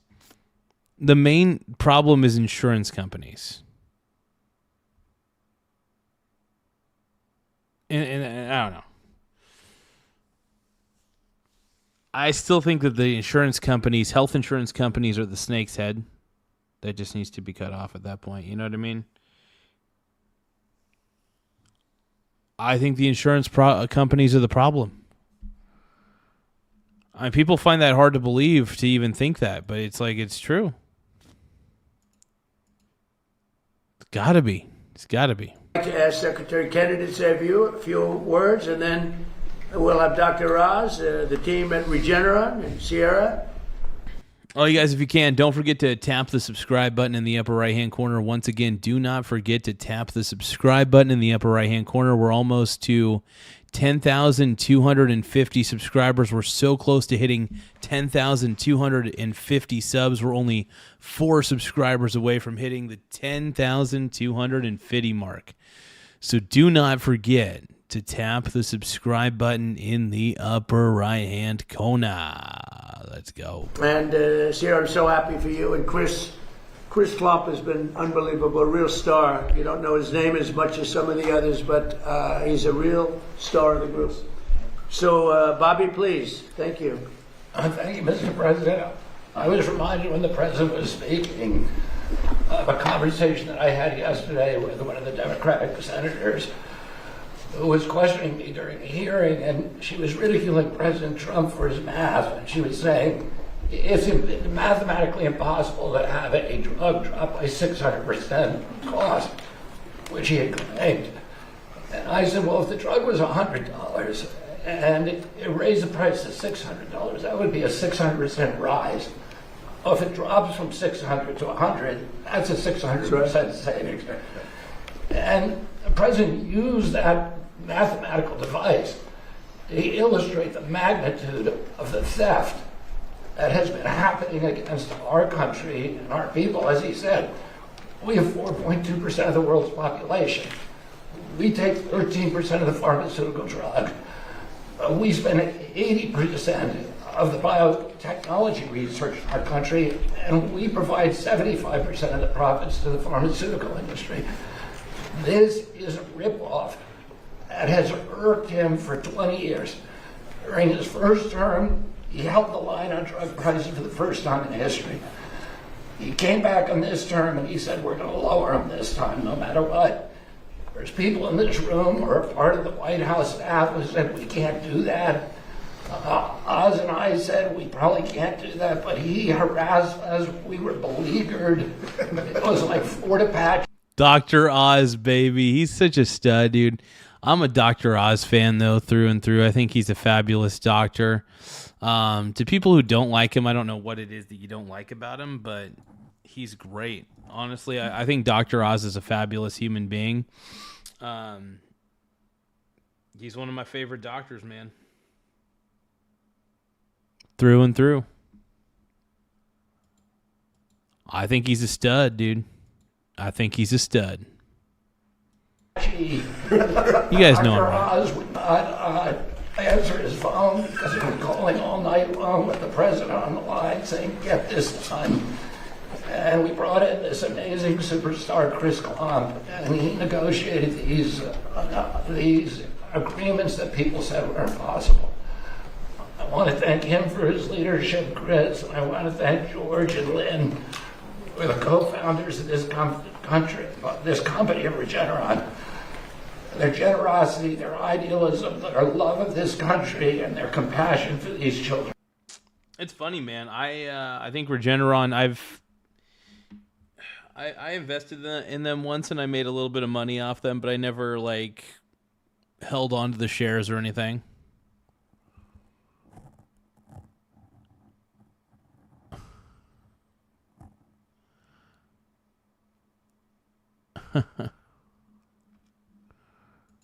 Andrew, thank you. Thank you, Bobby. Amazing. It is amazing. And you're right, I took a lot of heat. I'd say 500, 600. But we also say sometimes 50%, 60%, different kind of calculation. 70, 80, and 90%.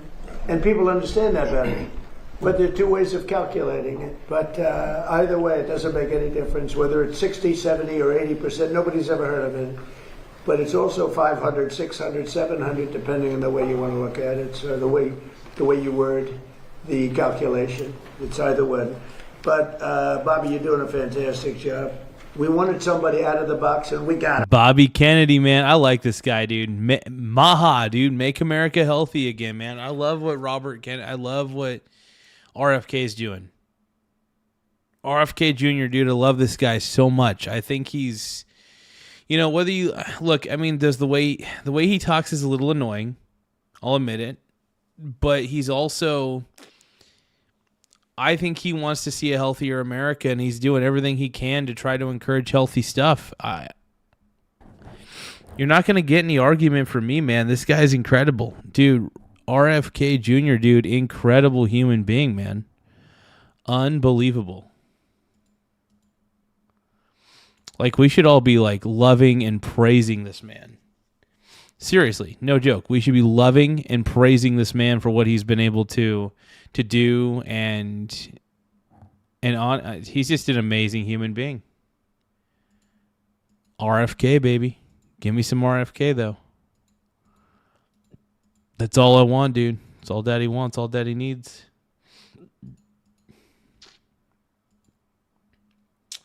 Thank you guys for double tapping the screen to like the stream, though. Once again, if you guys can, don't forget to double tap the screen to like the stream. Let's go. Right? I would say we got him. And Bobby, he's a great guy, actually. So, Oz, how about saying a few words, please? Hey, thank you guys for double tapping the screen, though. It really does help the channel in a lot of ways.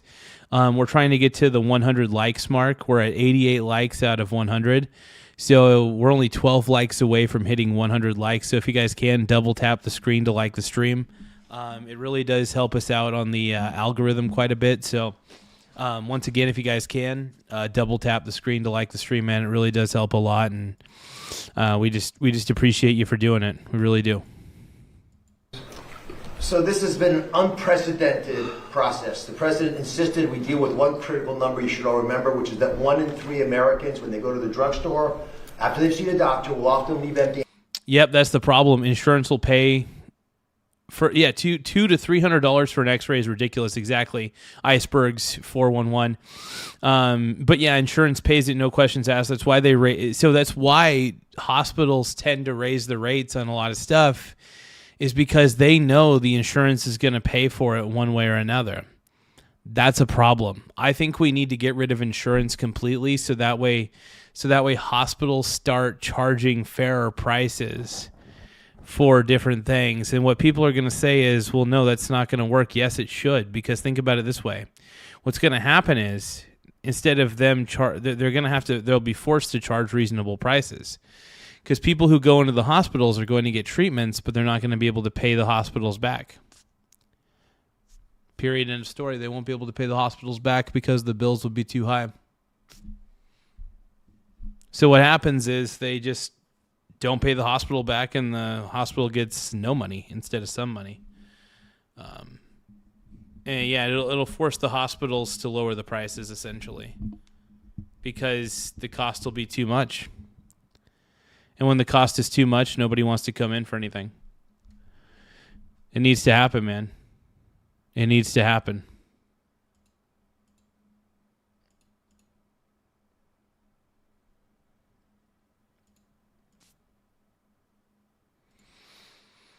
Handed because they cannot afford the medications they're picking up. So affordability was the main word the president would use in many of those phone calls. He wanted it to be done fairly. We created a partnership with the pharmaceutical industry that was remarkable, and that it pushed 17 massive companies into the fold to try to do deals, again, unprecedented, that would allow us to claim that they were giving the most favored nation pricing to this country, to the American people. The president would not take no for an answer. We got 16 companies in, but not the 17th. How many times do you think we spoke about the 17th company? Too much. 17. He said 17. He wanted to be 17. Whatever math you want to make, 16 is not 17. There's a reason that the 17th company was delayed. It's why they're here today. It's that beautiful young boy you saw earlier. When you can save a child's hearing, and Mr. President, we talked about a lot of numbers.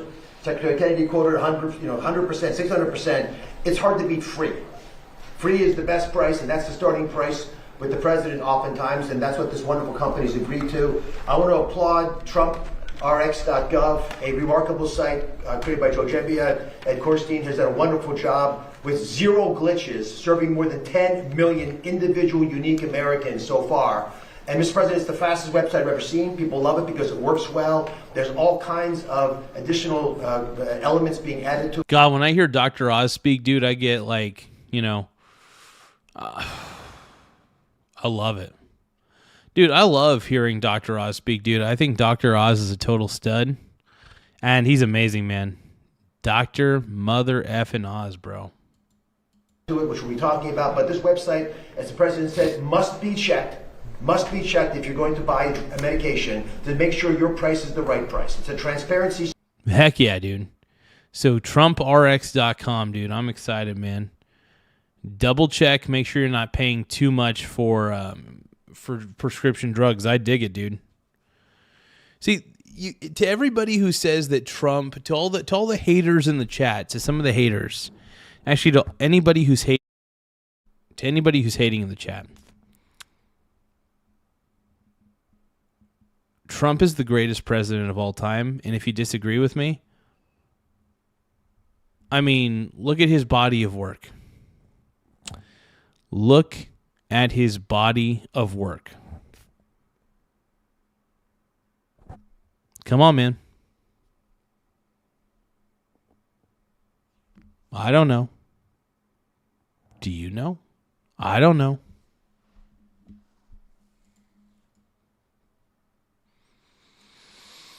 Look, Trump's the man, dude. Trump's the GOAT. Greatest president of all time, bro. The GOATest. The GOATest. But if you guys, if you guys think that Donald Trump's the man, don't forget to subscribe to the channel. More subscribers we get, the better. So don't forget to tap the subscribe button in the upper right-hand corner. It does help the channel grow in a lot of ways, in more ways than one. So please, for the love of God, tap the subscribe button in the upper right-hand corner. Than anything that I have seen. And Mr. President, your name is attached to it. And of course, that brings a tremendous amount of attention to it. We wanted it to be perfect, and the team who did that has accomplished that exactly. I want to applaud Chris, because you cannot thank him enough, but it was also John Brooks, Emma Hernandez. I see Beth back there, Theo, Rujal, a bunch of people who've done a tremendous amount of work. And what I keep hearing from the pharmaceutical industry, maybe my colleagues can address it in your comments, they never expected to have a counterparty as qualified in the federal government. If you're thinking of serving your nation, this is the right time to do it. This is the right administration to serve him, because the president makes it easy to do the right thing. Gentlemen? Yeah, dude. Good. Dr. Oz, man, dude, congratulations, man, honestly. People should be listening to Dr. Oz, man. The dude's a wise man. The dude knows his shit. Damn good doctor, too. If you guys think that Dr. Oz is the man, double tap the screen to like the stream. One more time. If you guys think that Dr. Oz is the GOAT, the greatest doctor of all time, double tap your screen to like the stream, yo. Double tap your screen, man. Hey, yo. Thank you. Mr. President, Secretary Kennedy, Secretary Lutnick, Commissioner Macri, Administrator Oz, and I guess Superstar Klum. Thanks for having us here on behalf of all of Regeneron. For those of you who don't know me, I'm Dr. Len Schleifer, President and CEO of Regeneron, and with me is Dr. George Ankopoulos, Regeneron, baby. President and Chief Scientific Officer of Regeneron. And together, well, I should pause there, I just realized something. I'm a president, he's a president, and all three of us grew up in Queens, New York. Right. So there's some... They all grew up in Queens, New York. Hell yeah, bro. Just like how Palm Beach Pete and Jeffrey Epstein both grew up in Palm Beach. No, I don't know. JK. No, but they grew up in New York too. Anyway, New York's an interesting place. I've never been to New York, but I've heard some things about New York. Hey, we're almost to 100 likes. If you guys can, double tap the screen to like the stream. We're almost to 100 likes on this particular stream. So don't forget to double tap the screen to like the stream. One more time. Double tap your screen to like the stream. We're trying to get to 100 likes. We're 10 likes away from getting to 100 likes, everybody. Give us them likes. Something maybe that was going on back then. Please. Pretty please. That was good. I'm not sure about now. So anyway, together we founded, George and I founded Regeneron, and have built it over the past 4 decades. Today we are here. We were not pushed to be here. We are happy to be here because it marks an important step to lower drug prices. We've been arguing for more than a decade that other wealthy nations have been getting a free ride on American innovation. Just like in defense, but they've been getting in health defense a free ride. And now President Trump is putting policies in place to force these nations to pay their fair share, which will in turn lower prices for Americans. It's a good deal. But we have to remember this is just the beginning. The most important battle we all face is disease itself. We have to recognize how hard this fight is. For most major diseases that you or your loved one might suffer from, like Alzheimer's disease, to cancers, to genetic diseases, we are very far away from a cure. And we have to understand that discovering cures is perhaps the hardest scientific challenge humans undertake. Much harder than getting to the moon, not that we don't like that, but much harder than even getting to Mars or making the next generation of cell phones or electric cars. Hard like staring into the unknown for years, sometimes decades, with no guarantee that anything you're doing will ever make a difference for somebody like Travis. Regeneron is a great example of both the difficulty of the challenge, but also of the potential reward. We spent 25 years and billions of dollars, not millions, billions of dollars before we produced our first important medicine, or even earned our first. I love it, man. I love it. You know, some of these drug companies, I really do think they're doing good for the world, and I think Regeneron's probably one of them. They seem pretty good. I could be wrong about Regeneron, though. I really could. I could be wrong about them.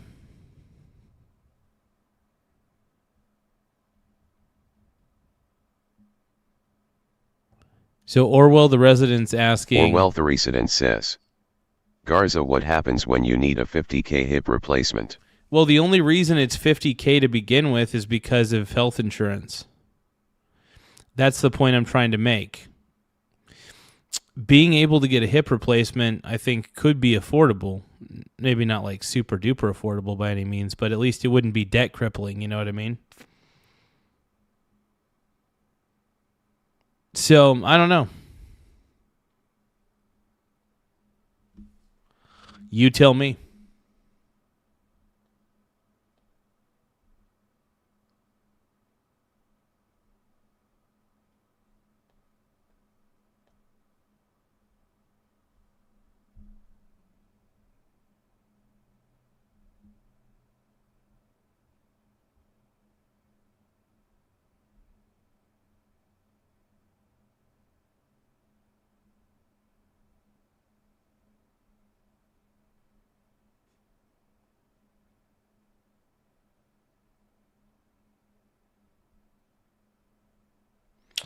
Give me a moment.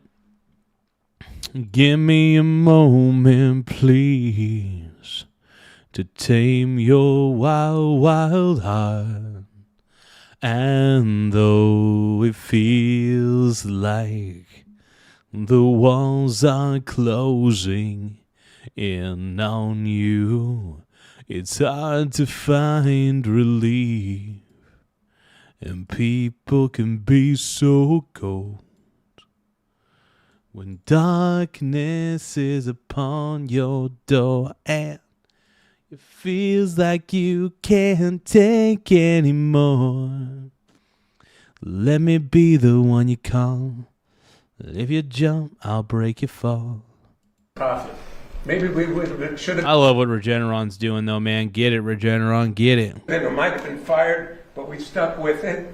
Our relentless commitment to disruptive innovation ultimately turned us into one of the most productive biotechnology companies in history.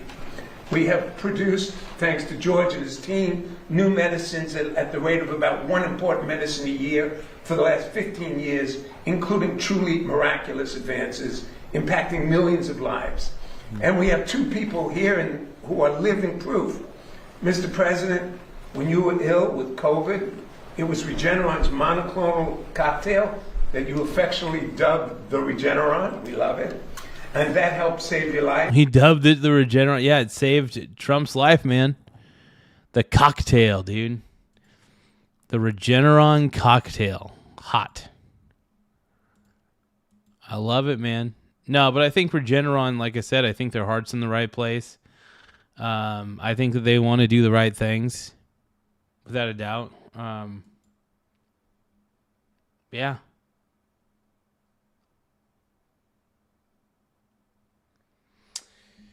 So that's the way I see it, at least, you know? Hell yeah.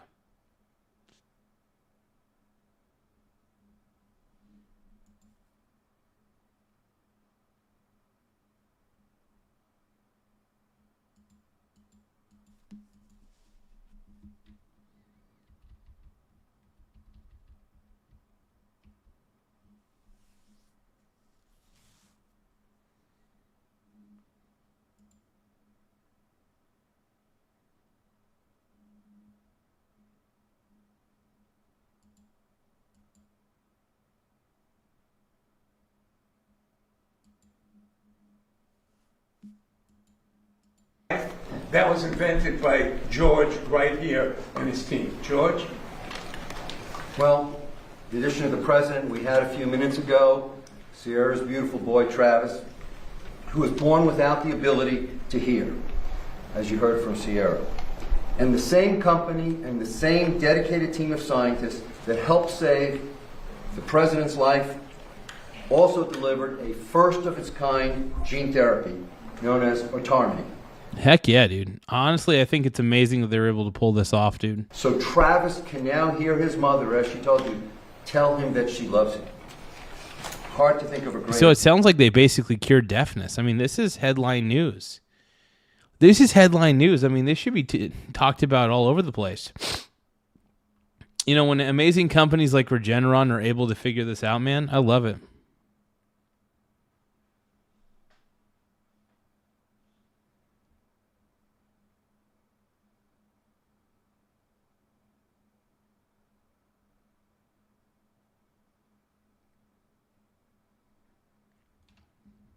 gift. And just like you, Mr. President, who made our antibody treatment for COVID free for all Americans and thus saved many lives, we have made the decision, the unprecedented corporate commitment, to provide this first-of-its-kind gene therapy for hearing loss free to all the children in the United States who can benefit from it. That is so cool. That is honestly like the coolest thing in the world. They could charge money for this. Instead, you know what they're doing? They're like, hey, these kids are deaf. We want them to be able to hear again. Let's give this to them for free. Let's give them the opportunity to hear again. Honestly, that's like, man, like that is just unbelievable, dude. I mean, like, it's a good thing.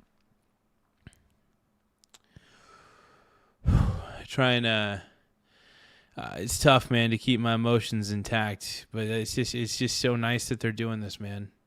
Those kids. I respect the hell out of it, bro. Respect the hell out of it completely.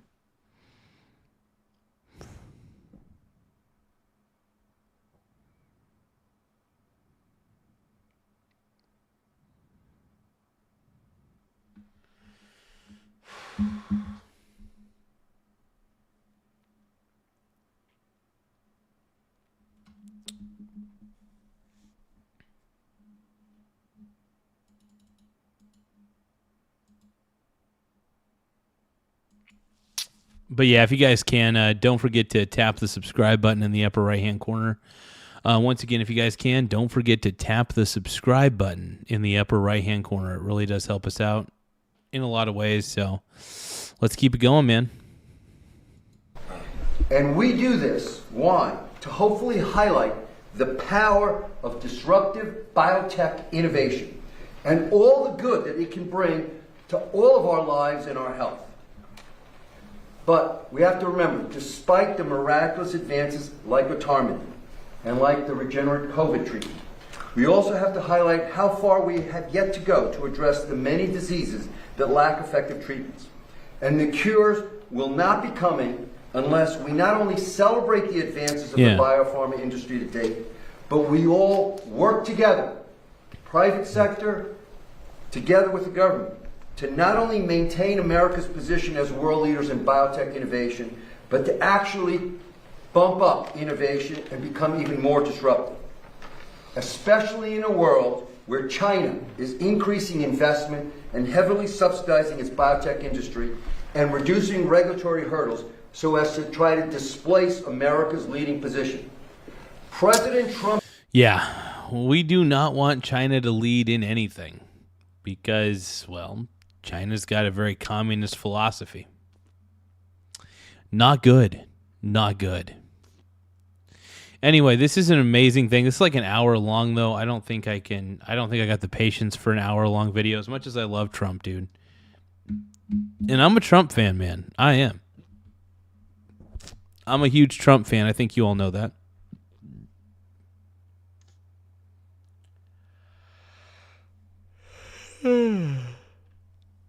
Oh, I'm so tired.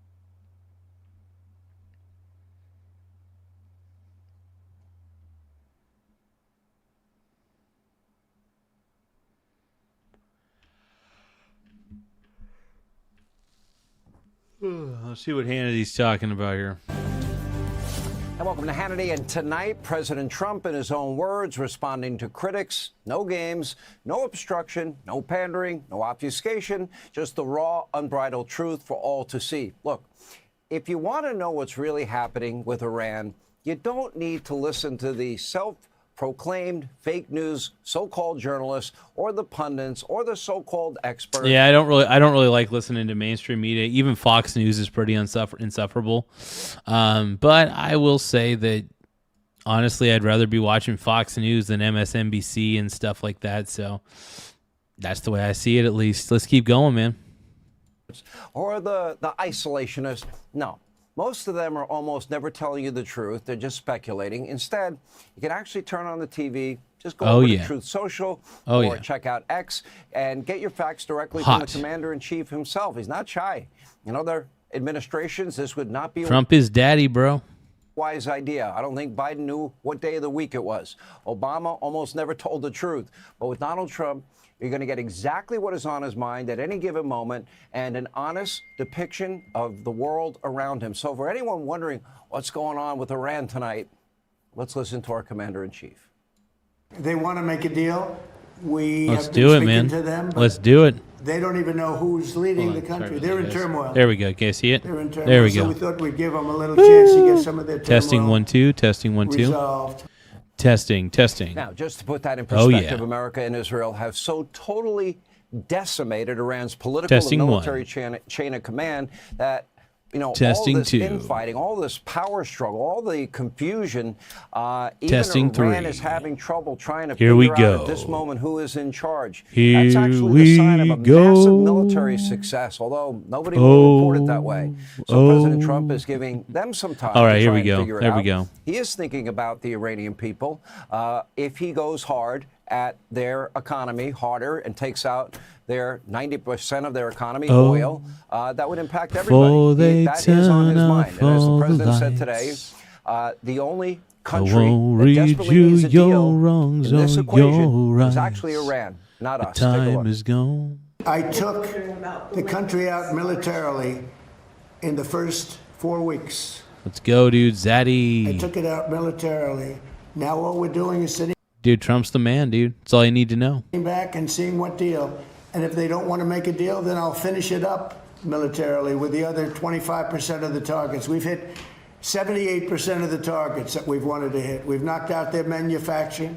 We've knocked out their missile production. We've knocked out their drone production. We've knocked out everything. In some cases, when I say knocked it out, 70, 80, 90%. That's honestly pretty impressive. Hold on. So here's the thing. The question that's all in our mind after watching this is, Trump, how are you going to unite the Iranian people? You know, I mean, look, I think that what's going to happen ultimately is this. I think we can all agree, and I believe we can all agree on this, that Iran is pretty cooked overall. Can they have a functioning government? I have got no clue. To be honest, I'm not entirely sure. And I don't know what the end result's going to be. It's amazing what we've done. So I've done that within that period of time that I mentioned, but I don't want to rush myself, you know, because every story says, oh, Trump is under time pressure. I'm not. No. You know who's under time pressure? They are. Because if they don't get their oil moving, their whole oil infrastructure is going to explode. You know what that means? Because they have no place to store it. Well, in real dollars, that's $400 to $500 million a day. And by the way, if they have to shut down their oil fields, they'll only come back at 50 or 60%. For a little context about the timeline, here's more from the president himself in his own words. Take a look. How long are you willing to wait until you get a unified response? Don't rush me, Jeff. You know, guys like you want to say, oh, so we were in Vietnam like for 18 years. We were in Iraq for many, many years. We're in for all the, I don't like to say World War II because that was a biggie, but we were 4.5, almost 5 years in World War II. We were in the Korean War for 7 years. I've been doing this for 6 weeks. Yeah. And we're there. Crazy. That's all it's been. The military is totally defeated. They're outside of the little wise guy ships. I call them the wise guy ships, the little boats that they have running around with guns in them. We'll take them out too when we see them. Now, just in case anyone has any more doubt about the president and his determination Trump's to finish the Trump's job, the man, he dude. posted the following message on Truth Social, quote, "For those people, fewer in number now than ever before, that are reading the failing New York Times or watching fake news CNN, that think that I am anxious to end the war, if you'd even call it that, with Iran, please be advised that I am possibly the least pressured person ever to be in this position. I have all the time in the world, but Iran does not. The clock is ticking. Naturally, instead of just reporting the facts, you still get the insane conspiracy theories from the typical places, the legacy media mob, of course, the wild-eyed isolationist conspiracy theorists, often posed in this case by the legacy media as a question. Take a look. Sir, would you use a nuclear weapon against Iran? You posted on No. Truth Social No, a few weeks ago. we don't need That's it. not Why do what I need it? Why would a stupid question? Yeah, that is a dumb question because we all know that Trump's not going to use a nuclear weapon on Iran. That's ridiculous. That's even ridiculous to imply that sort of thing. You know, it's clearly they're clearly saying it to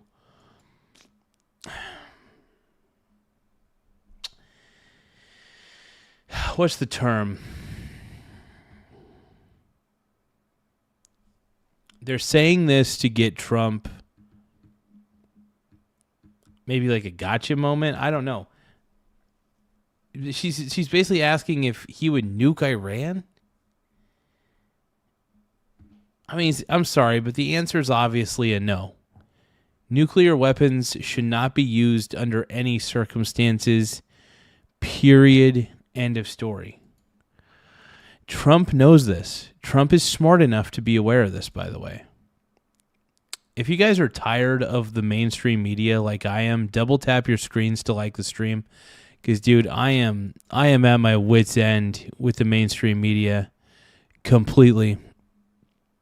No, I've been done with the mainstream media for a long time, and I just think that the mainstream media is extremely low IQ and just terrible. I think a lot of people are pretty much practically done with the mainstream media, man. No, dude. Mainstream media blows. Let's keep going.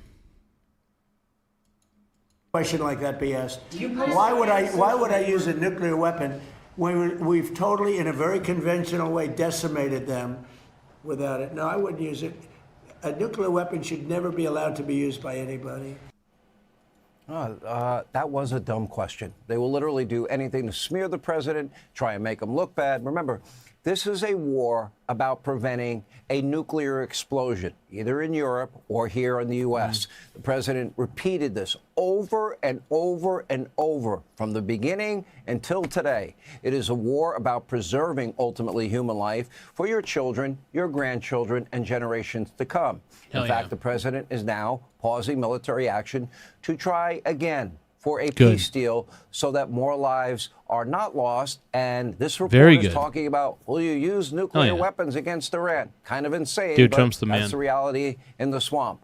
As the president clearly stated, the clock is ticking for Iran's regime. There are now 3 aircraft carriers in the region. The U.S. military, they are ready, they are rearmed, they're willing to finish the job. Heck yeah. Iran's rogue regime, please, Heck my yeah, humble bro. advice, I'd rather not see any more death or destruction. Yeah, nobody wants to see any more death. That's the thing, man. We want to see this end as quickly as possible. We really don't want any more craziness from all this. I just want to see this end. I want to see this end just as much as anybody else does. I want to see this end as much as anybody else. Period. End of story.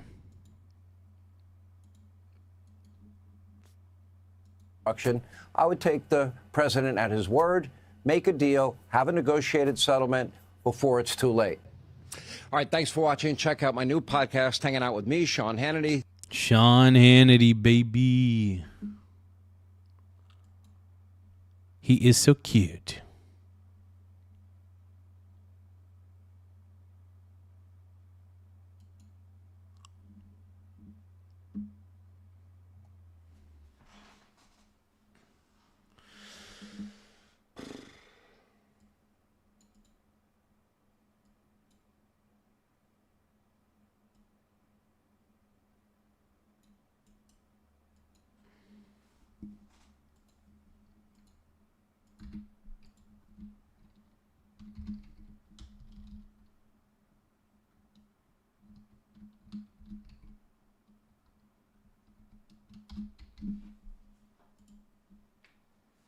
All right, here we go.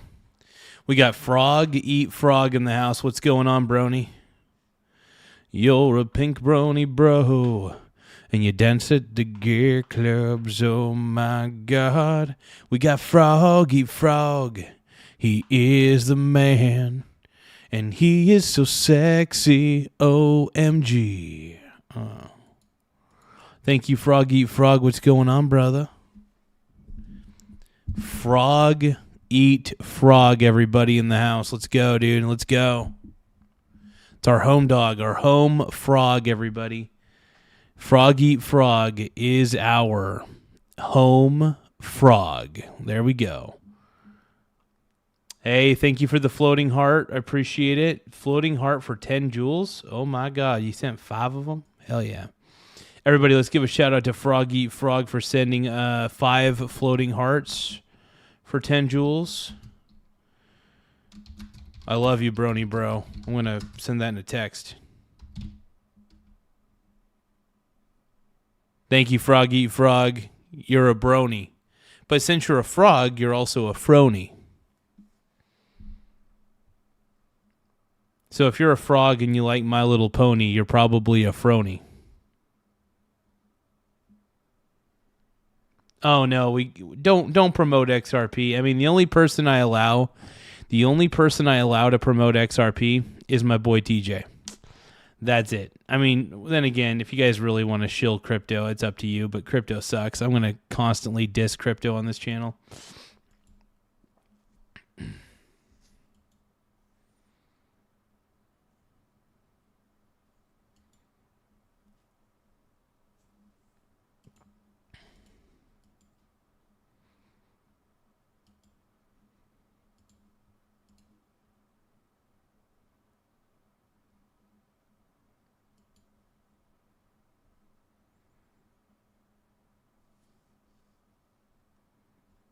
But yeah, if you guys want to send a gift and get a live shout out, man, feel free.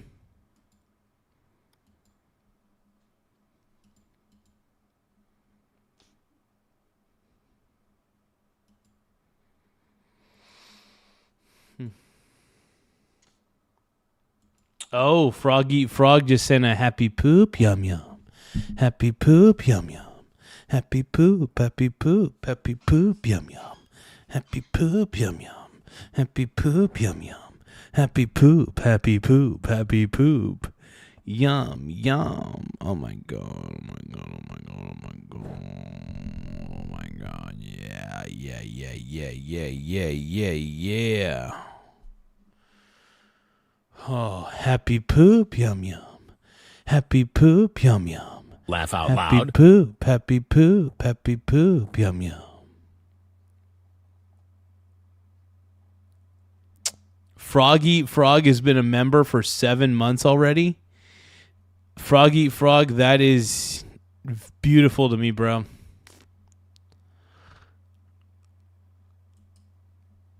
Wero says Kvo says. Okay, Garza is okay because he's been cool with me even though I troll him. Thank you, Harrow. I appreciate it. Yes, you do troll pretty hard, I'll admit. Admittedly, you do troll excessively hard, but I get it. You're just trolling. You're having a good time. So you do your thing, brother. I love it. I love it a lot, man. I do appreciate a good trolling, even though sometimes I get a little bit pissed. But yeah, feel free to say whatever you want, man, as long as you're not spamming. Just don't spam. Try not to spam. You've been trolling for a year and you need a gift? Well, I appreciate it, brother. I'm trying to... I don't know. I'll see what I could pull off. No promises. Everybody give a shout out to Frog Eat Frog. He's been a member for 7 months, everybody. He's been a VIP member for 7 months. If you guys want to be a member like Frog Eat Frog, feel free to tap the join button. It is amazing. The more people we have joining, the better. Frog Eat Frog, everybody. Formerly known as, originally when he came onto this channel, he was Dog Eat Dog, and now he is Frog Eat Frog. And Frog Eat Frog says Garza is top G, top G. Garza's a top G. That's That's what I am, bro. I'm a top G. Top G. Top G. Oh, yeah. Thank you so much, though, Frog Eat Frog. I appreciate you, my brony.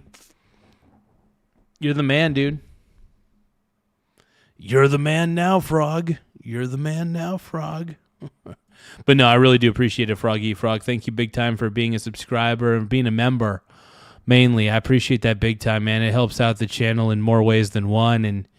But yeah, Frog Eat Frog is the GOAT, dude. He's a very sexy man, very sexy individual, bro. I appreciate you, Frog Eat Frog. I'm going to give you love, bro. Give that love, dude.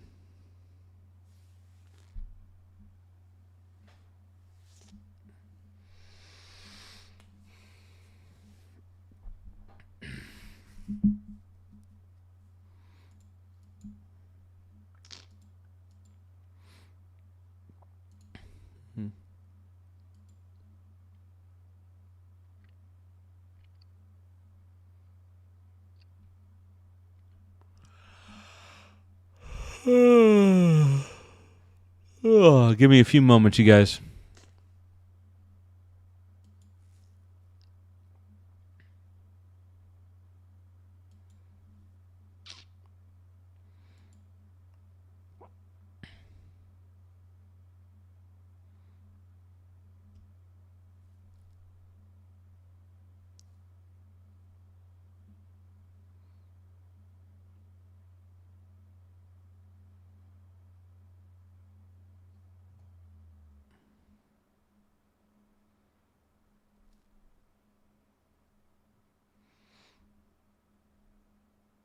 Let's react to a little bit of Gutfeld real quick. I do love Gutfeld though. Let's react. He's wondering how is she not in jail. I think he's talking about Ilhan Omar. Let's take a look. Yes. Thank you. Wow. I'm so glad I shaved everywhere. Hot. It's so freaking hot. Good evening, everyone. So reports say the current Iranian Supreme Leader's face is so disfigured he'll need... Yikes, that's poor guy. I mean, look, I don't know. I really don't like people getting hurt. I don't. At the end of the day, I don't like seeing people get hurt. But the Ayatollah, the entire Iranian regime, man, I mean, they've done so many terrible things to people that their own people that I have trouble forgiving this current regime. Need plastic surgery. Until then, he'll have to hang around this lady just to appear normal. Daryl Sheets, star of the TV show Storage Wars, has died. Daryl. His last words, "We'll get your locker right open, Mrs. Clinton." Oh, I get it now. I get it. It wasn't that Clinton, it was a different Clinton. Scientists say they're getting closer to developing a real-life invisibility cloak. Oh, thank you so much, Annie. I appreciate the gift. Annie just sent a mystery gift. Now, I don't know what the mystery gift is because it's a mystery, but it is worth 650 joules. And Annie, I do want to say thank you very much for the mystery gift, everybody. And here, I'm going to announce what the mystery gift is. Tim Smith. Hold on. The mystery gift is...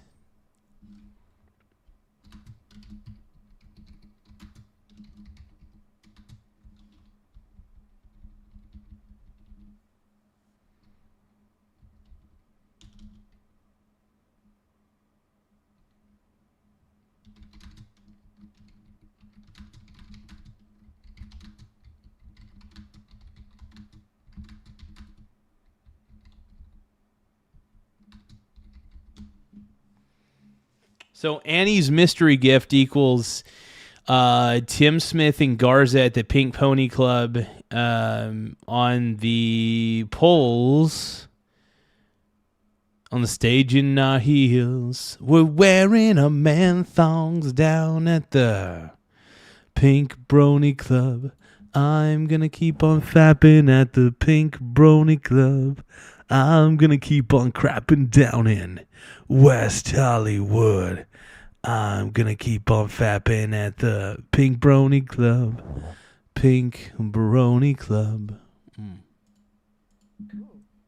How much for overnight shipping? Thank you again, though. I really do appreciate it, Annie. I really appreciate the gift big time. It does help the channel in a lot of ways. So, hey, more gifts, the better. So I appreciate it big time. But that is what the mystery gift is. It's Tim Smith and I wearing our juicy man thongs down at the Pink Brony Club, pole dancing. Just like what you wanted, Annie. We all know that's what you want. Said this. Oh, and also, while Tim Smith and I are pole dancing, we have a big screen TV in the Pink Brony Club that is playing tomorrow's teachings 24/7 on the big screen on loop. It's playing different tomorrow's teachings episodes. You're welcome, Annie. You are welcome. Man. We did this for you. Could go either way with that joke. 200 public schools in Vermont allow teachers to not disclose a student's transgender status to their parents. However, parents should figure out if their son is becoming a girl when he fails math. Oh, my God. Oh, man.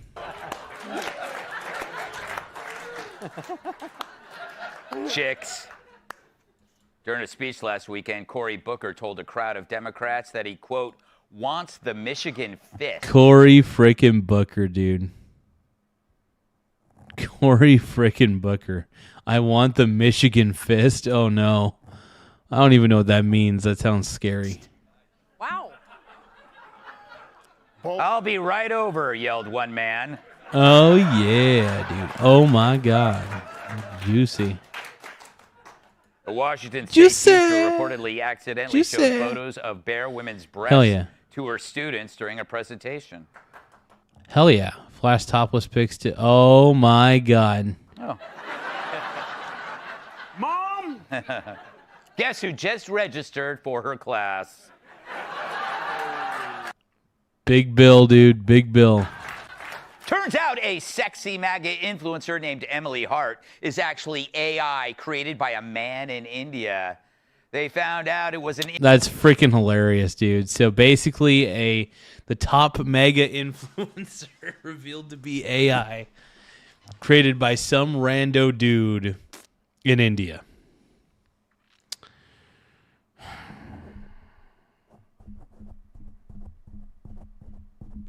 Come on, man. Come on, bronies. My pink brony bros. Are we just dancing at the gay clubs? Oh, my God. Dude, yeah, Greg Gutfeld's the man, dude. Honestly, dude, Greg, if you guys think that Greg Gutfeld is the man, double tap your screens to like the stream. If you guys think that the Gutfeld show is the greatest show in late night comedy, double tap your screen to like the stream, yo. Come on. Come on. Indian man when she kept telling horny men, have you tried turning it off and on again?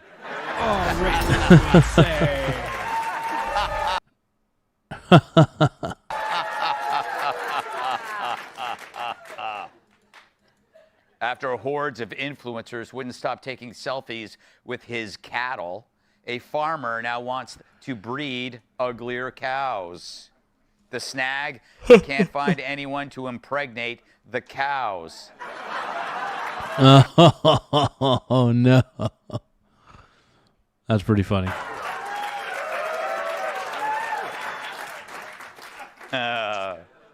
Finally, because of supply chain issues caused by the Iran war, condom prices are about to spike by 20 to 30%. What's a no. condom? Asked one man.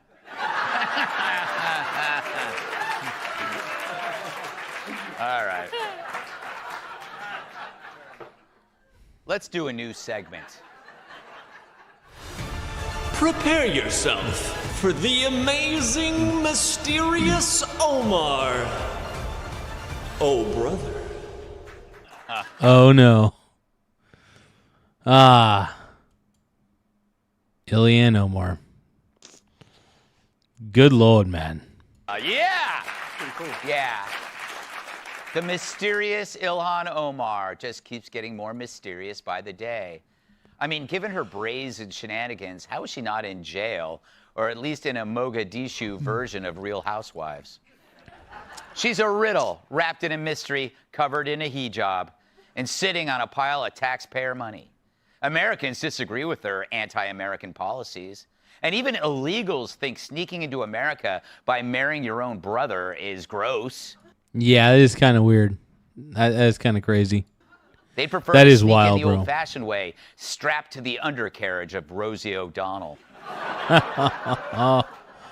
Yes, Earlier this week, yes, we told yes. you about how she issued a revised financial statement that slashed her and her husband's net worth from like $30 million to under $100,000. I haven't seen that much cash vanish overnight since I let Winona Ryder crash in my pad in the 90s. Much of that wealth was tied to her husband's California winery, which they listed as valued up to $5 million, which makes sense since that's within DUI distance of Kamala Harris. But now, days after they filed that disclosure, the winery folded. It's as if her accountant is David Copperfield. Now you see it, now you don't. You know, I bet she's... This is crazy, man. The more we look into this, it's like, so it took her that long. You know what's crazy? This has been a known story for a long time. Not really like a long time, but this has been known long enough to where I'm actually shocked that Ilhan Omar has not, like, I don't know, explained this sooner. It sounds like she just came up with it allegedly all on her own. It was just an accounting error. It wasn't 30 million, it's 100,000. What? That's a major flippin' accounting error, bro. That's a bad dude. Nobody believes you. Ilhan Omar, nobody believes you. That is not an accounting error. That is some level of negligence I'm just shocked about, man. Unbelievable. Amazing.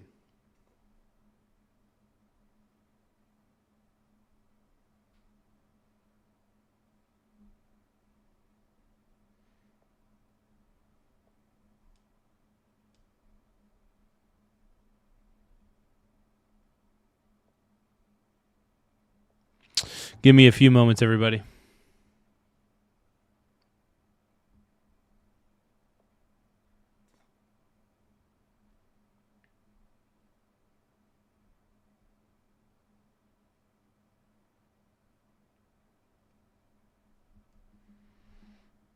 You know what? Let's put it down below. Gimme more. Gimme more. Gimme more. Gimme more. Gimme more. Oh, yeah. That's right. Gimme more. Gimme more. Gimme more.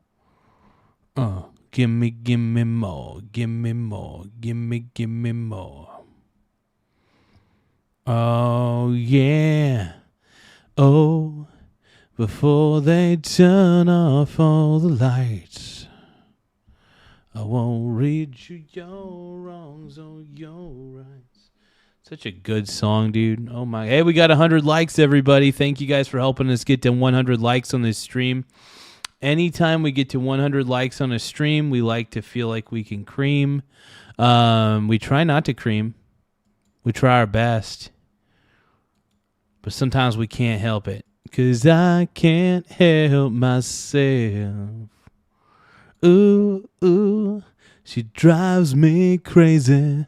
Ooh, ooh, like no one else. Ooh. She drives me crazy. And I can't help myself.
Okay, let me try this again. Just give me a few more moments, everybody. Give me one more moment.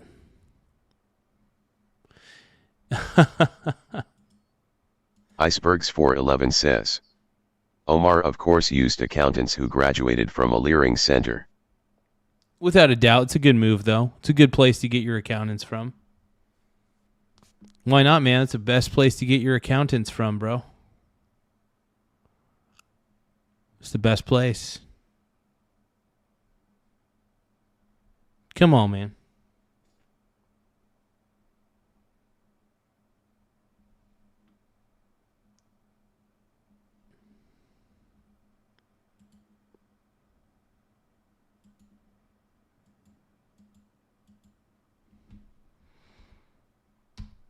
We all love the quality. Look, the Michael Gaza show. Here on the Michael Gaza show, we are huge fans of the Quality Leering Center. We believe in the Quality Leering Center's mission to, I don't know,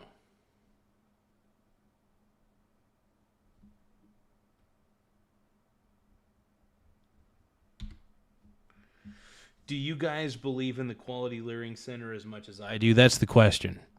Who here believes in the Quality Leering Center like I do? I don't think you do, bro. I don't think you do. In fact, that is allegedly my former alma mater. The Quality Leering Center was formerly my former alma mater. You know, that's where I got my high quality education from. And I think everybody's a little bit jealous that I got a great education from the Leering Center. I would like to. I want to try to set up a Quality Leering Center here in Coos Bay, North Bend area. Do you guys think I should start a Quality Leering Center here in the North Bend, Coos Bay area? Do you guys think that it would be a big hit? I think it would be. I think a lot of people would like a good Quality Leering Center. I think a lot of us here in Coos Bay especially need it.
Okay. Let's keep going, people. Oh, yeah. Let's keep rolling. He's really forthcoming about it. Congresswoman, can you tell us about your net worth dropping? dropping down to about 100,000. Funny, the whole thing. Can you just elaborate on what mistake was made, Congresswoman? What mistake was made on your financial? God, dude, she is just Ilhan Omar, man. She's the worst, bro. She is the worst. And look at her woke assistant, by the way. Only woke people, and by the way, only woke people would fall for Omar's deception here. Only woke people like her assistant would fall for this, allegedly. Allegedly. Oh my God, he's got to keep saying allegedly. Just in case. Disclosure forms to bring it down to 100,000 from up to 30 million. Just want to give you a chance to clear it up because people are wondering why it dropped so far down. Does your husband still have the consulting business worth about $8 million? Well, that's quite a brush off. But to her credit, back in Somalia, they usually gut you with a machete. Oh, Gutfeld's on fire tonight, dude. My man Gutfeld is on a roll. I love Greg Gutfeld, dude. He's a stud, dude. Greg Gutfeld is a stud. He is the GOATus, my POTUS.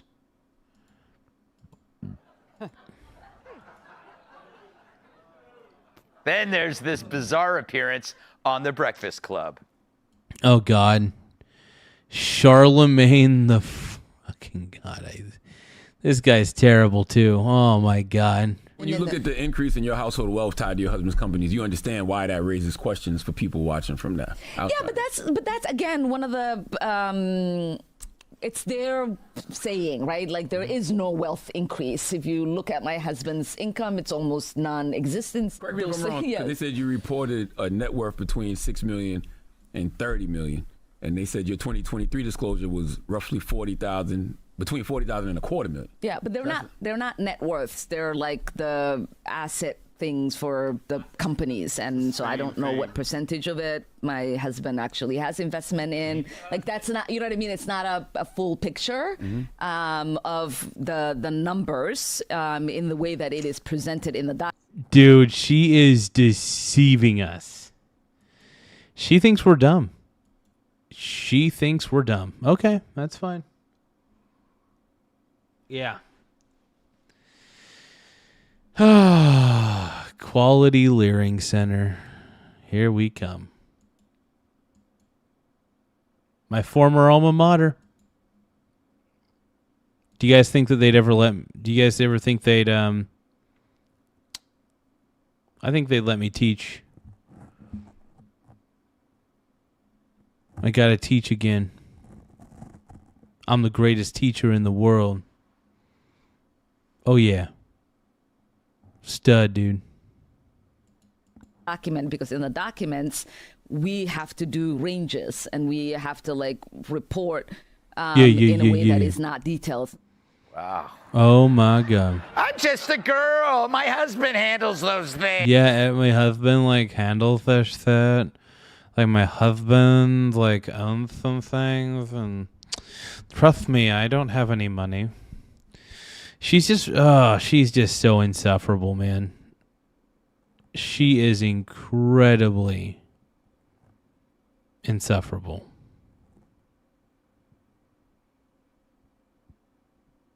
It's bad, dude. She's terrible. She's just terrible. That's all you need to know, man. It's all you got to know.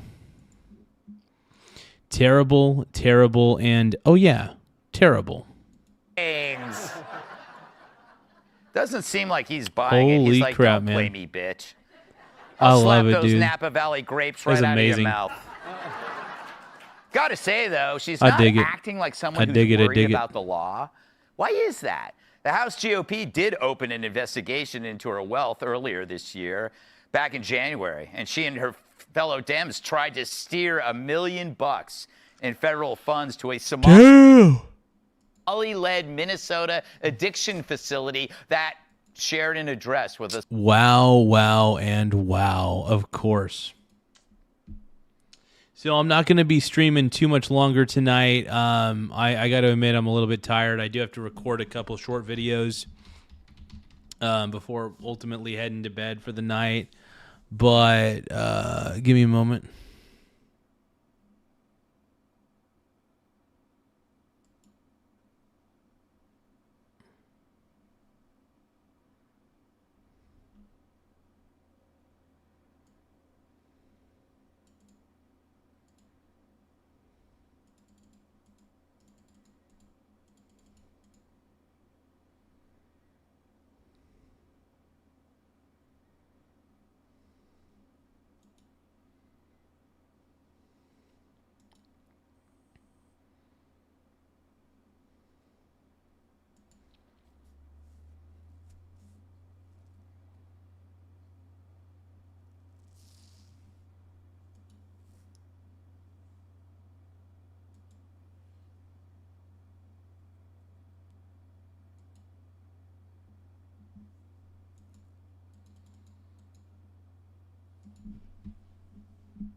But give me 1 second, though. I got to do something real quick, you guys.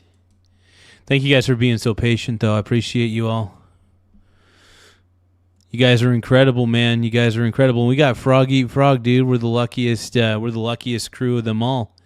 All you need is Frog Eat Frog. Yeah, yeah, yeah, yeah. My home dog. Yeah, yeah, yeah. But no, it's good to see you guys on the show. We've been doing this show for a while, and honestly, the show's become far more successful than I could have ever anticipated, and I'm just going to keep doing it. I'm going to keep obsessing over it. By the way, we're at 10,249 subscribers. That means we're only one subscriber away from hitting 10,250. Once again, we're at 10,249 subs. Don't forget to tap the subscribe button in the upper right-hand corner. It does help the channel grow. We're getting bigger and bigger every day, man. It's becoming a big channel, and it's all because of you guys. You guys make it happen, man. You guys ultimately make it happen, man. Frog Eat Frog, too. That's a guy. That's a stud right there.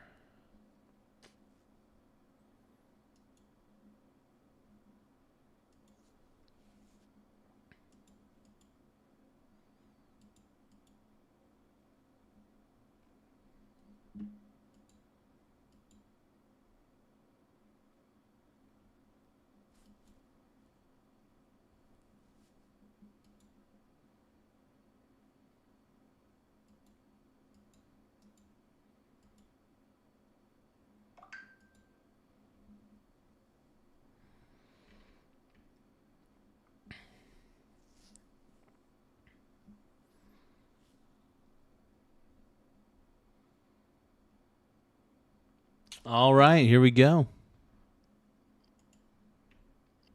Okay, so let's see what else we could talk about. Or let's finish off this episode of Gutfeld, then I'm out for pretty much for the rest of the night. That's right. Because, when you're going through heroin withdrawal, nothing stops the shakes like a bowl of goat ball soup. Only after Republicans flagged it did the earmark get removed from the spending bill. But they haven't hit her with anything formal yet. Until hopefully now. Here's Tom Homan when asked if there's any proof Omar committed fraud. I sat down with the vice president, and he was talking about fraud. I asked about the Somali daycare fraud, and he just straight up jumped right in and said, Stephen Miller's upstairs, and he has proof that Ilhan Omar lied on her immigration forms. Damn, dude. Damn. Paperwork. We know she did this. Holy crap. And now This is we're huge. looking for how to take action. Can you fill us in? The whole file is being reviewed. A lot of smart people are on it. Stay tuned. Wait. Get him, Tom. Tom Homan, baby.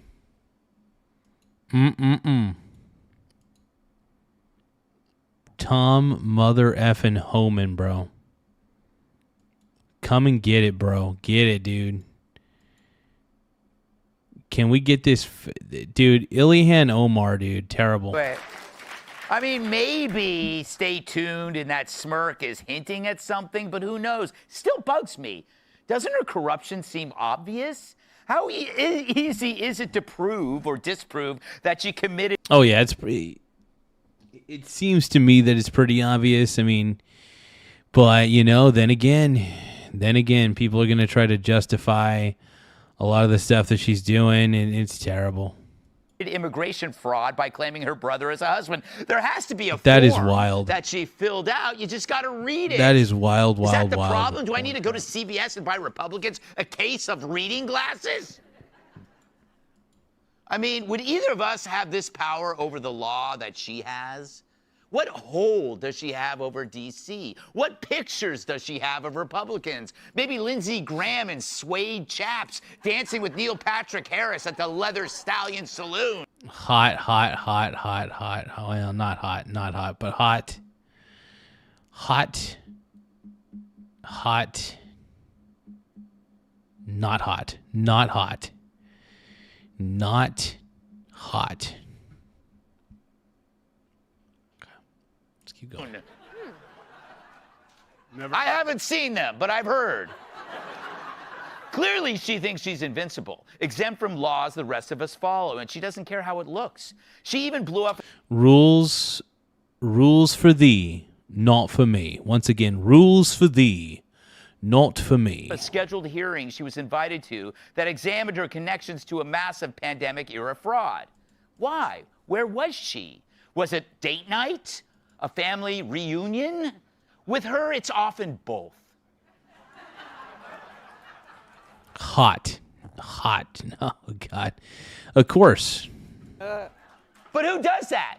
She's got the confidence of an asshole teenager whose dad is the town sheriff. What is this Mogadishu mystique that keeps everyone from asking questions? It's what makes her the perfect incarnation of the modern Democrat Party, checking so many identity boxes you can't ask any questions. Black, female, Muslim, a supposed refugee. She was trans. They changed the Constitution and run her for president. Period. And this is why we don't support the Democrat Party on this channel. I mean, this is why we don't support the Democrat Party on this channel at all, because one, they believe in communism. That's one of the things. They believe in terrible ideas. The Democrat Party is just, first off, democracy doesn't work. We're a constitutional republic anyway. We're not a democracy. So get that right.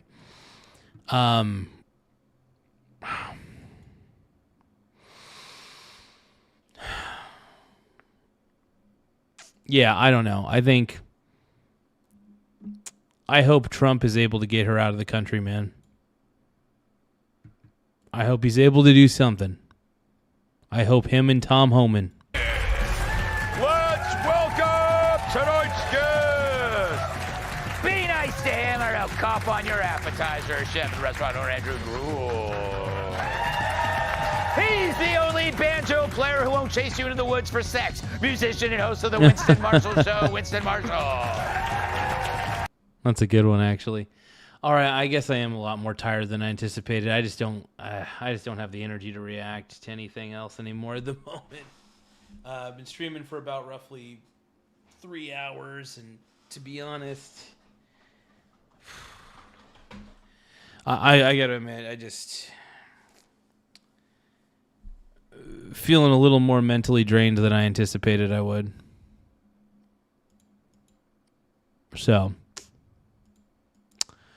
But if you guys can, though, don't forget to subscribe to the channel. The more subscribers we get, the better. It does help the channel grow in more ways than one.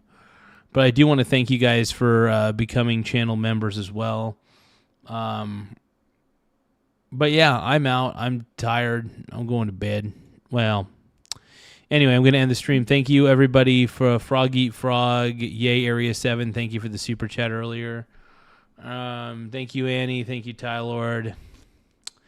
Thank you, everybody, man. Thank you all for just coming in and having a good time. And